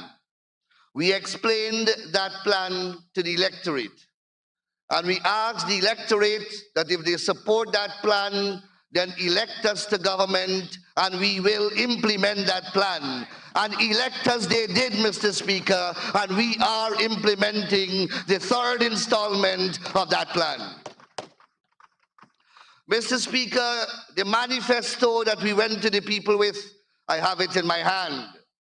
And if I am only to look at the front page of that manifesto, it contains certain promises which we went to the electorate with. And I will, Mr. Speaker, just go through briefly as a report card in relation to those promises. The first one, removal of taxes on cell phone and data. We delivered that in 2021. 20,000 online scholarships. This is a 5-year promise. We delivered over half in 2.5 years. And we will pass the 20,000 mark this year. Mr. Speaker, reversal of 200 taxes and fees. Delivered, done. 40,000 per month in old age pension in our 3rd year. We are at $42,000. We are going to surpass this in the 5-year period. Reversal of VAT on electricity, water, food, and medical supplies. Delivered. Restoration of electricity and water subsidies to pension. Delivered. 50,000 because we care cash grant. We are at 40,000 in the 3rd year. Creation of 50,000 new jobs. We have put the sugar workers back. We have put the 2,000 CSOs back. We have put the 30,000 persons that you dismissed. And we have created thousands of jobs in the oil and gas sector and all the other sectors in the country. A plan to reduce crime, Mr. Speaker. I have here what the crime chief said, November the 17th, 2022. Crime chief says serious crime has dropped by 19% last year. And I have what the commissioner of police said in December the 17th, 2022, cops record 30% decrease in serious crimes in Georgetown. Mr. Speaker, free education from nursery to university, it will be delivered in the 5-year period. 50,000 low-income house lots, we have already delivered 20,500, and we have 11 more thousand to deliver this year. So, Mr. Speaker, we don't operate in government in abstract. We have a plan as responsible leaders. This is what we agree with the electorate, and we are delivering in accordance with this manifesto. Mr. Speaker, what is worrying is the approach displayed by the honorable members on that side. Every speaker on our government presented cogent and compelling case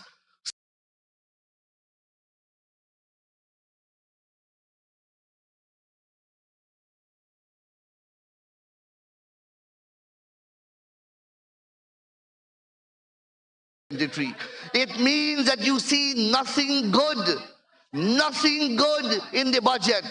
And that, Mr. Speaker, is worrying. But the irreconcilable difference. Mr. Speaker, I stand on point of order. Honorable Deputy. Yes, I apologize to the Deputy Speaker. And for the remainder of my presentation, I exclude you, sir. Sir, the members on the other side have displayed the difference in philosophy. And it characterized their conduct in government. It is characterizing their conduct in their own political party, as I will demonstrate. And it is characterizing their conduct here. Mr. Speaker, we have crafted this budget in a sustainable way. Great references have been made to the oil wealth, and they would like for us to spend it all today. But that is not our philosophy. Our philosophy is to spend to make today better, but to make tomorrow greater. And that is the philosophy that guides this budget. Mr. Speaker, those on the other side prefers instant gratification. Our budget team, it says it reflects our philosophy. Improving lives today, building prosperity for tomorrow. The other side would prefer the budget team to read, spend all today, and to hell with tomorrow. That is the philosophy. And Mr. Speaker, unwittingly, it came out yesterday afternoon in the presentation of the honorable member from region number 8, Mr. Richard Sinclair. Honorable member, what he did yesterday was a very revealing thing. He used the total population and divided it by the value of the budget, and he boldly declared that every citizen in Guyana should get over $1 million. Forget the developmental plan, just share out the whole budget. That is the philosophy, Mr. Speaker. That is the philosophy. Mr. Speaker, no, don't build anything. Let us spend, and let us spend. Mr. Speaker, it is the same. The Vice President said last week, that the big picture of budget 2023 is lost on the opposition. Well, the Vice President was wrong. Every picture is lost on the opposition. They're coming up blank, blank, blank, like the 30 blank checks. And they will tell us, Mr. Speaker, that that's PNC business. But let me tell you what is important. As long as you pose and present yourself, unfortunately, as the alternative government, PNC business is the public business.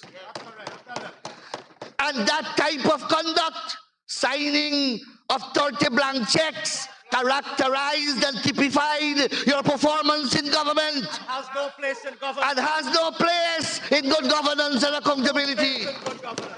No place. I had Like most of you, I had the benefit of listening to that recorded telephone conversation, and I heard the treasurer, the poor fellow was complaining. He said, my God, I've never signed my name so much. I forget how to sign my name. And one honorable member from the front bench, I heard his voice distinctly. All he could say is, wow, wow, wow, wow. I thought I was listening to a siren. After a time, I thought I was listening to a siren. It was one wow per check, 30 wows. And you come to lecture us here on good governance, and that is what you're doing in your own party? What did Mahipal say?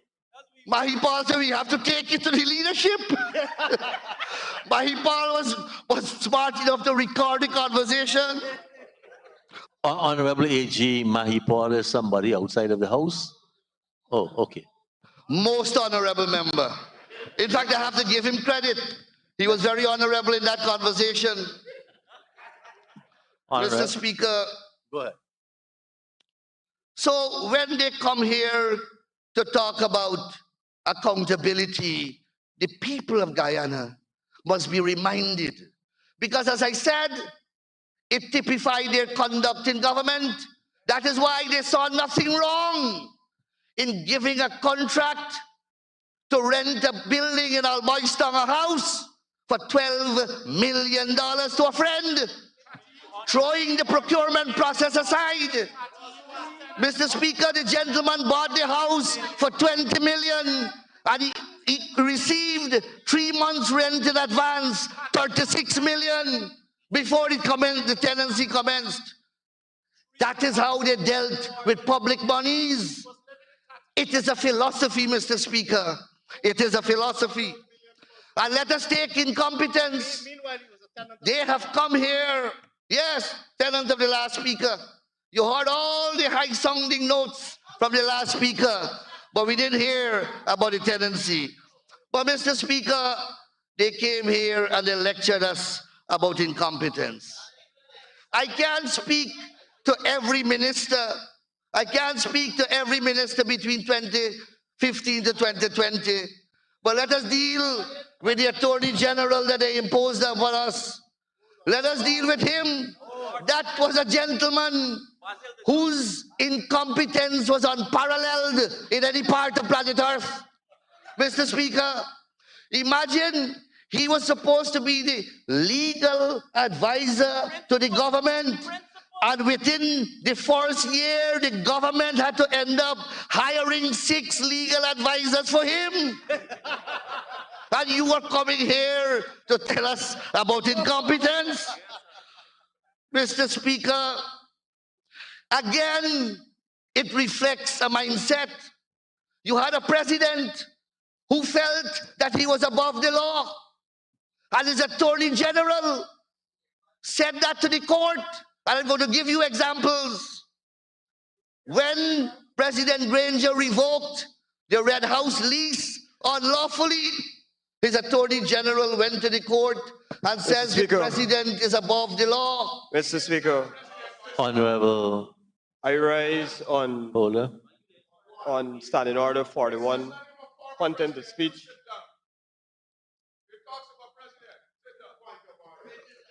Forty-one, 41.7, the President's name shall not be used to influence the Assembly. I submit to you that the Honourable Member is using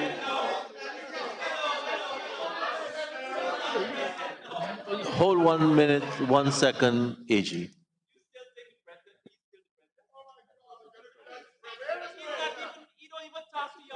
That is the philosophy I'm talking about.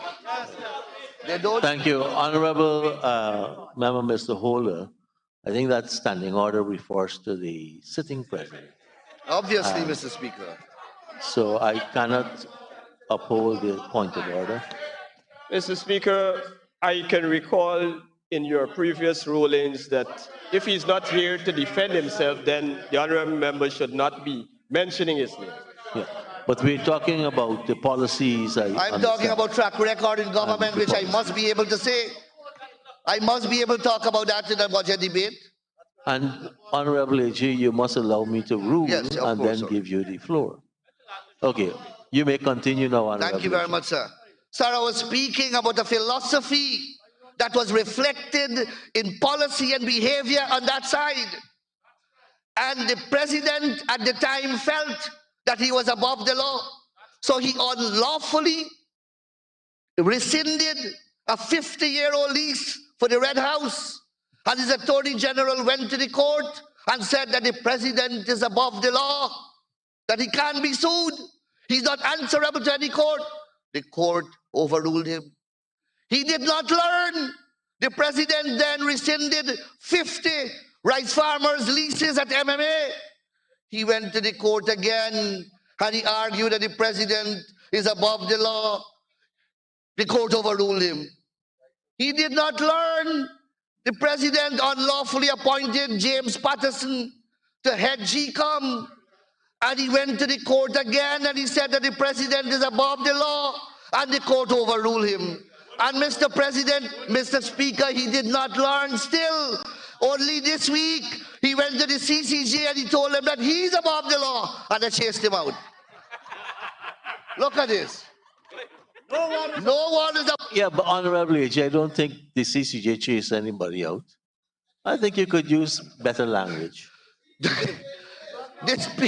CCJ summarily disposed of him by reaffirming that no one is above the law. The CCJ tell Basil Williams before dismissing his application.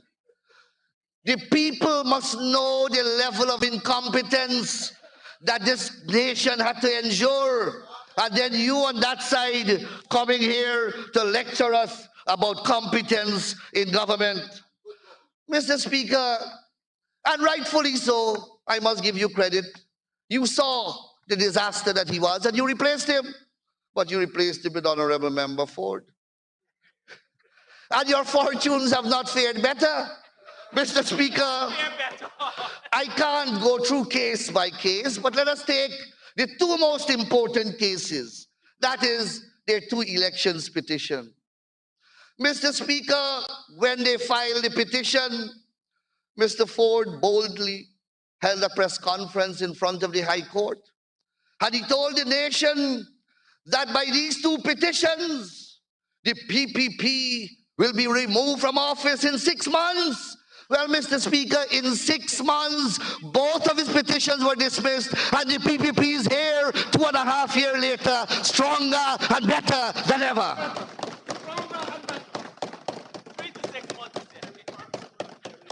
Mr. Speaker, they are telling us about incompetence.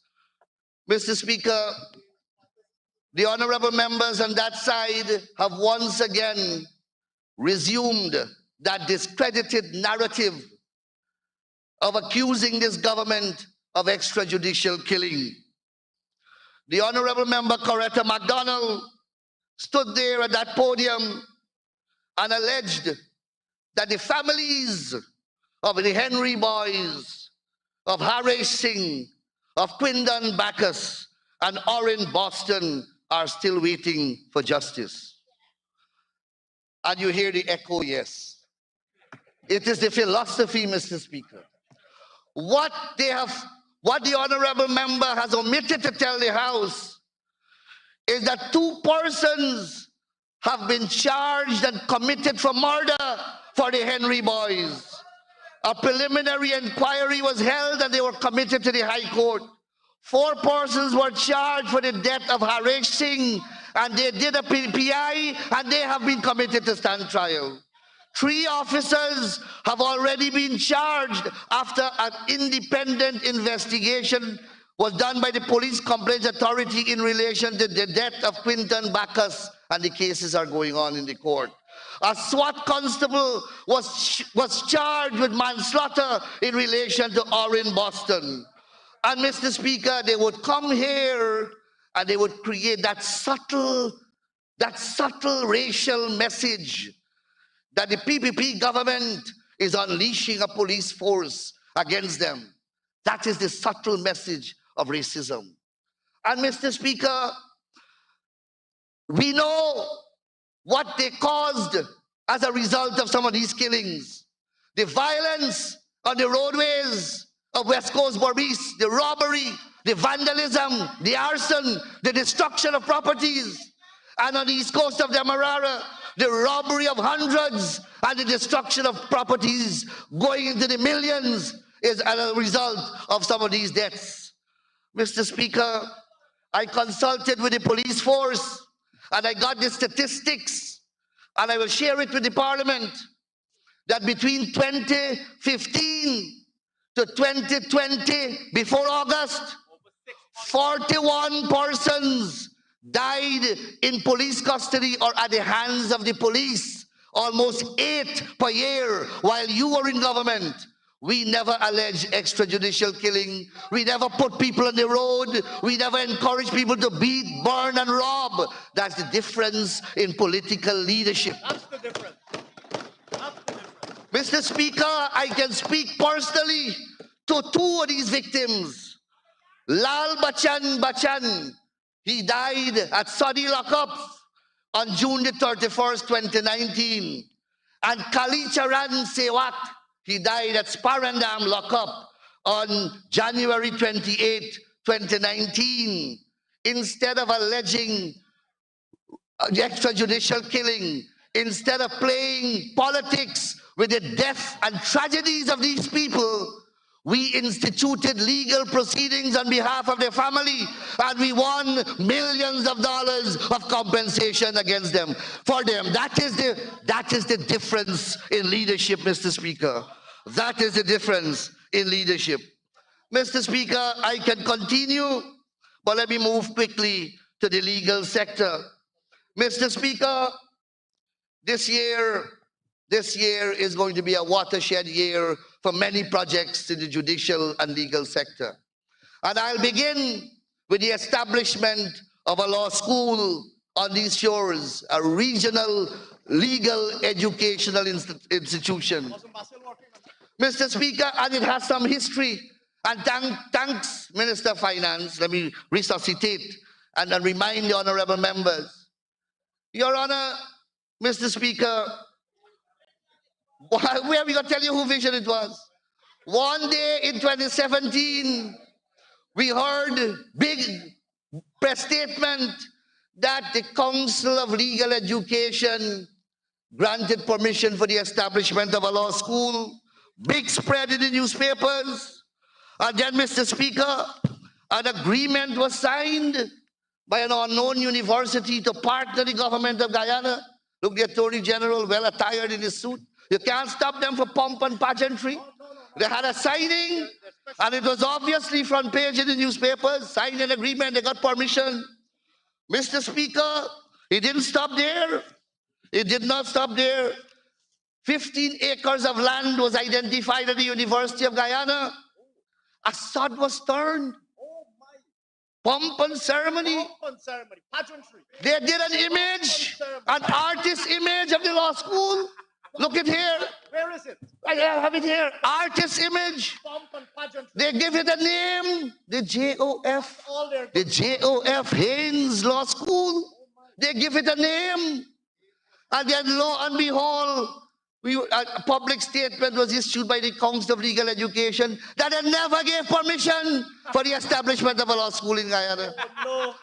Mr. Speaker, we could understand the Attorney General claiming that he's losing cases, he's losing case files, he's losing law books. Blame me for it. But how do you lose a whole law school? How do you lose a whole law school? And they are telling us about incompetence.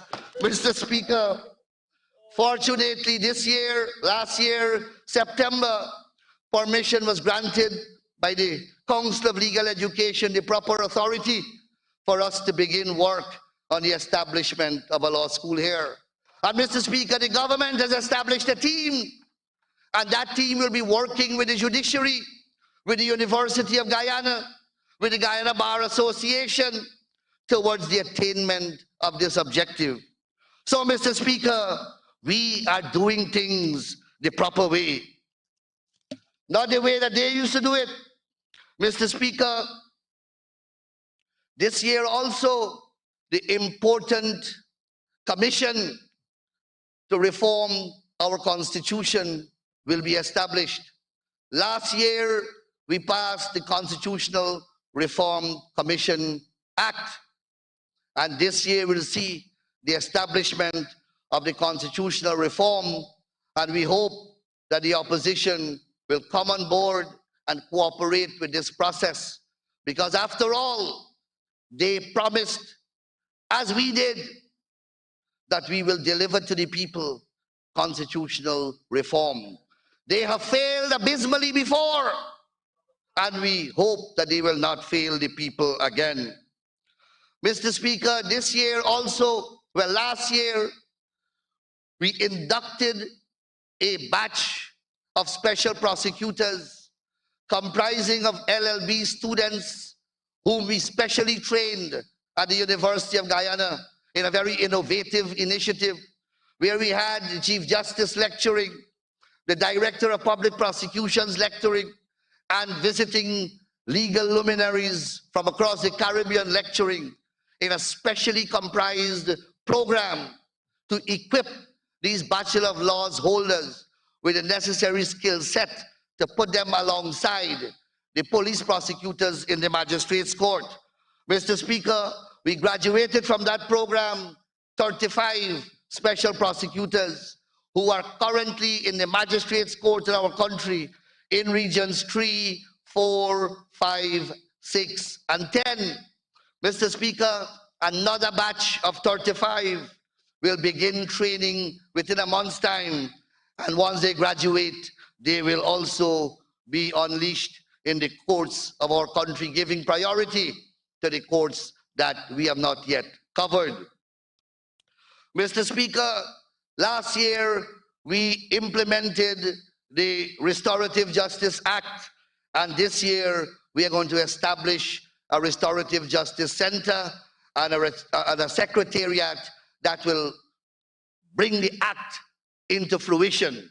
Mr. Speaker, it will be recalled that in this legislation, the focus is against custodial sentence, and the focus is on the exploration of other forms of punishment, but in particular, it brings the victim and the perpetrator of the crime together and try to repair and restore the relationship and have them work out their own form of punishment, for want of a better word.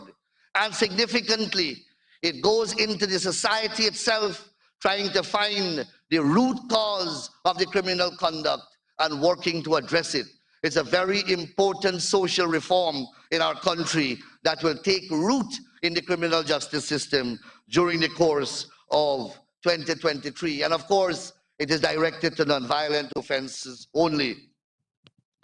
Mr. Speaker, this year we are going to complete a massive building at Saudi Essequibo Coast that will provide accommodation for officers of the Director of Public Prosecutions Office, an office as well as living quarters, so they are comfortably placed when they are executing their task on the Essequibo Coast. This year also, 2 edifices will be constructed, one at Luzictan on the east coast of Demerara and one at Virgin East Bank, Essequibo, which will accommodate a Hope and Justice Center, or 2 Hope and Justice Centers. These institutions, Mr. Speaker, will provide legal, medical, and probationary services to the victims of domestic violence, sexual violence, child abuse, etc. Accommodation will be provided for the victims so as to remove them from the source of the violence if necessary. Mr. Speaker, under this program, we will draft a bill to abolish preliminary inquiries in criminal proceedings in Guyana. Every day or so often we read in the newspapers the complaint about delay in the criminal justice system and the length of time that accused persons are languishing in prison. Well, part of that reason is because currently the law requires a preliminary inquiry to be done to establish a prima facie case before going to a judge and jury. right across the Caribbean and even beyond in the Commonwealth, that one tier or first tier of the criminal process or the criminal trial process has been abolished. And you now review the statements and a magistrate can determine whether to commit or not. We are moving in that direction, removing that tier out of the criminal trial process and accelerating the trial. That will result in the elimination of tremendous backlog, Mr. Speaker. Mr. Speaker, the heat is on. Mr. Speaker, this year also we will have a review of the Plea Bargaining Agreement Act. Some years ago, we introduced in a statutory form plea bargaining. Plea bargaining simply means the meeting of the prosecutor and the accused persons once certain safeguards are in place, and for them to negotiate and work out a settlement or a reduction of sentence that is acceptable to the fundamental principles of justice. So that people don't go there and get excessive sentences, or they don't detain the court process unduly, neither should they get a slap on the wrist for offenses that might offend the moral values of our society. Unfortunately, this mechanism has not worked in the manner that we contemplated. And with the input, with the help of the Director of Public Prosecutions, I have commissioned a review of this bill to inquire into why it has not worked, and let us address those concerns so that we can get it to work. And it will also bring greater expediency to the administration of criminal justice. Mr. Speaker, we will also be working with Guyana Prison Service in retrofitting the mental health unit at Lusignan prisons and training prison officers and related personnel in mental health. We will also upgrade computer labs in 4 prison centers across Guyana in providing computer hardware and accessories for prison centers at New Amsterdam, Lusignan, Timeri, and Mazaruni. Mr. Speaker, we will also support the Drug Treatment Court of Guyana by the procurement of computer hardware, accessories, and the provision of 1 5-seater 4x4 vehicle. Mr. Speaker, in the area of the Deeds and Commercial Registry Authority, with our ever-expanding commercial sector, obviously, this is an important state department that must be targeted for expansion. Mr. Speaker, Honorable Minister, as you noted, the heat is on. You'll need an extension. Mr. Speaker, may I ask that the honorable member be granted an extension to conclude his presentation? Thank you very much, Honorable Prime Minister. Honorable Minister, you have 5 minutes, and I could bear the heat. Thank you, Mr. Speaker. Mr. Speaker, we started the construction of a building at Sodi on the Essequibo coast, a 3-story building at a cost of $480 million that will house the Deeds and Commercial Registry Authority operations there. And in this budget, there's an $800 million allocation for the construction of a new building across the road from the New Amsterdam High Court that will house the operation of this important entity. Mr. Speaker, let me go straight to the judiciary, because the judicial sector has some very important projects. Mr. Speaker, continuing from last year in the Northwest Magisterial District, we will be completing the Magistrate Court and Living Quarter at Port Kaituma, Region 1. Also, we will be completing the Magistrates Court and Living Quarter at Mabaruma, Region 1. We will be completing the Magistrate Court and Living Quarters at Vigilance on the east coast of Demerara. The expansion to the Court of Appeal building will be completed. Essequibo Magisterial District will see the completion of the Bartica Magistrate Court Phase 2. Essequibo Magisterial District will see the completion of Madhya Magistrate Court Phase 2. East Coast Demerara Magisterial District will see Coban John Magistrates Court being completed, and Maikoni Magistrates Court as well. Mr. Speaker, work will be done also in extending the living quarters at Lethem Magistrates Court. Mr. Speaker, extension will be done also at the Diamond Grove Magistrates Court to erect a storage bond at that location. The West Demerara Magisterial Court at Wales will be retrofitted, and a library and research center is going to be constructed. Mr. Speaker, elevators are going to be installed at the High Court in Berbice, Demerara, and Essequibo. Mr. Speaker, for 2023, new courts will be constructed with living quarters at Timeri. Mr. Speaker, a new court and living quarters will be constructed at Friendship on the east bank of Demerara, and that is along the intended new highway. In the Essequibo Magisterial District, we will construct a new magistrate court and living quarters along with an access bridge at Anna Regina. Many members may know that the court is currently in a police station. For the first time, it will get its own home. Madhya Magistrate Court Phase 3 will be completed. At Parfait Harmony, we are building a magistrate court and living quarters. Mr. Speaker, Bartica Magistrates Court will be completed as well, and the construction of a martial bond and document center at the Georgetown Magistrates Court. Mr. Speaker, I move quickly to our legislative agenda. As usual, we have a very aggressive legislative agenda for the year 2023. And if I can run through them quickly. The Summary Jurisdiction Offences Amendment Bill, the Companies Amendment Bill, the Landlord and Tenant Amendment Bill, the Evidence Amendment Bill, the Summary Jurisdiction Procedure Amendment Bill, the Court of Appeal Amendment Bill, the Extramural Work Amendment Bill, the Limitation Amendment Bill, the Criminal Law Procedure Amendment Bill, the Planning and Development Single Window System Bill, which is already in the Parliament, the Radiation Safety and Security Bill already here, Combating of Trafficking in Person Bill, Border Patrol Bill, Firearms Control Bill, Apostille Bill, Leave with Pay Amendment Bill, Electronic Communication and Transaction Bill, Anti-Dumping Bill, Engineers Bill, Securities Bill, Recording of Court Proceeding Bill, Foreign Judgment Reciprocal Enforcement Bill, Business Name Registration Bill, Gambling Prevention Amendment Bill, Rice Farmer Security of Tenure Amendment Bill, Data Protection Bill,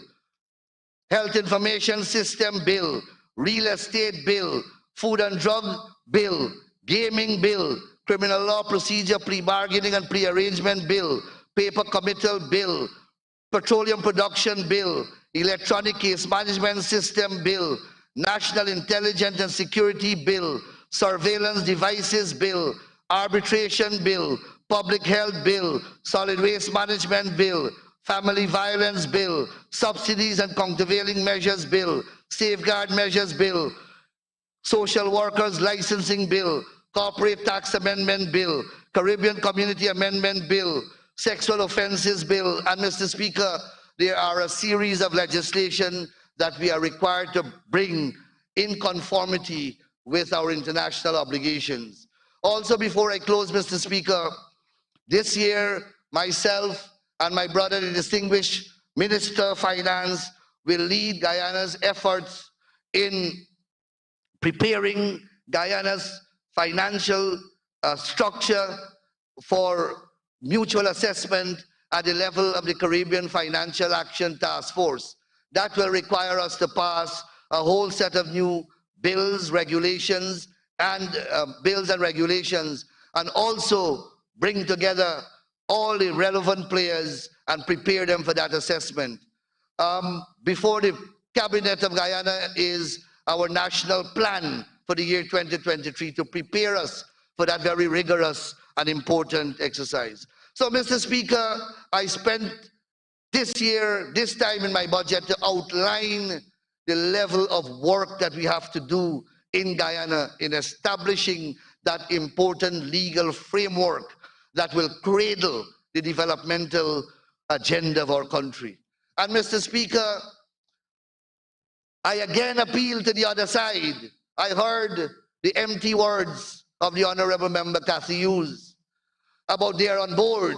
But Mr. Speaker, yes, it is empty because I listened I listened to the presentation. What the honorable member said that at the end, after objecting to us building a hospitality center at Port Morant and building a track at Leonora, Mr. Speaker, I understand the undercurrents of those objections are not lost on the Guyanese people. So, Mr. Speaker, we have to build a united country, and we have to diversify development across all sectors of this country and across geographic regions.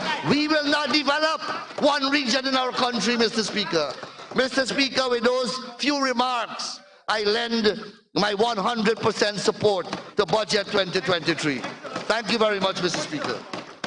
Thank you very much, Honorable Attorney General and Minister of Legal Affairs. Before we take the suspension for lunch, we have had many times before, I've had to deal with the criticism of the rulings of the Speaker by members outside of the House. And as we were listening to the presentation, the Honorable Chief Whip from the opposition was at it again. I am trying my best to ensure that we keep fairness between the two sides in the presentation of their speeches. Yes, I allowed one particular phrase from one minister and from the other side too. And when it started to become abusive, I stopped it for all sides. If that is biasness, I accept biasness. We now take the suspension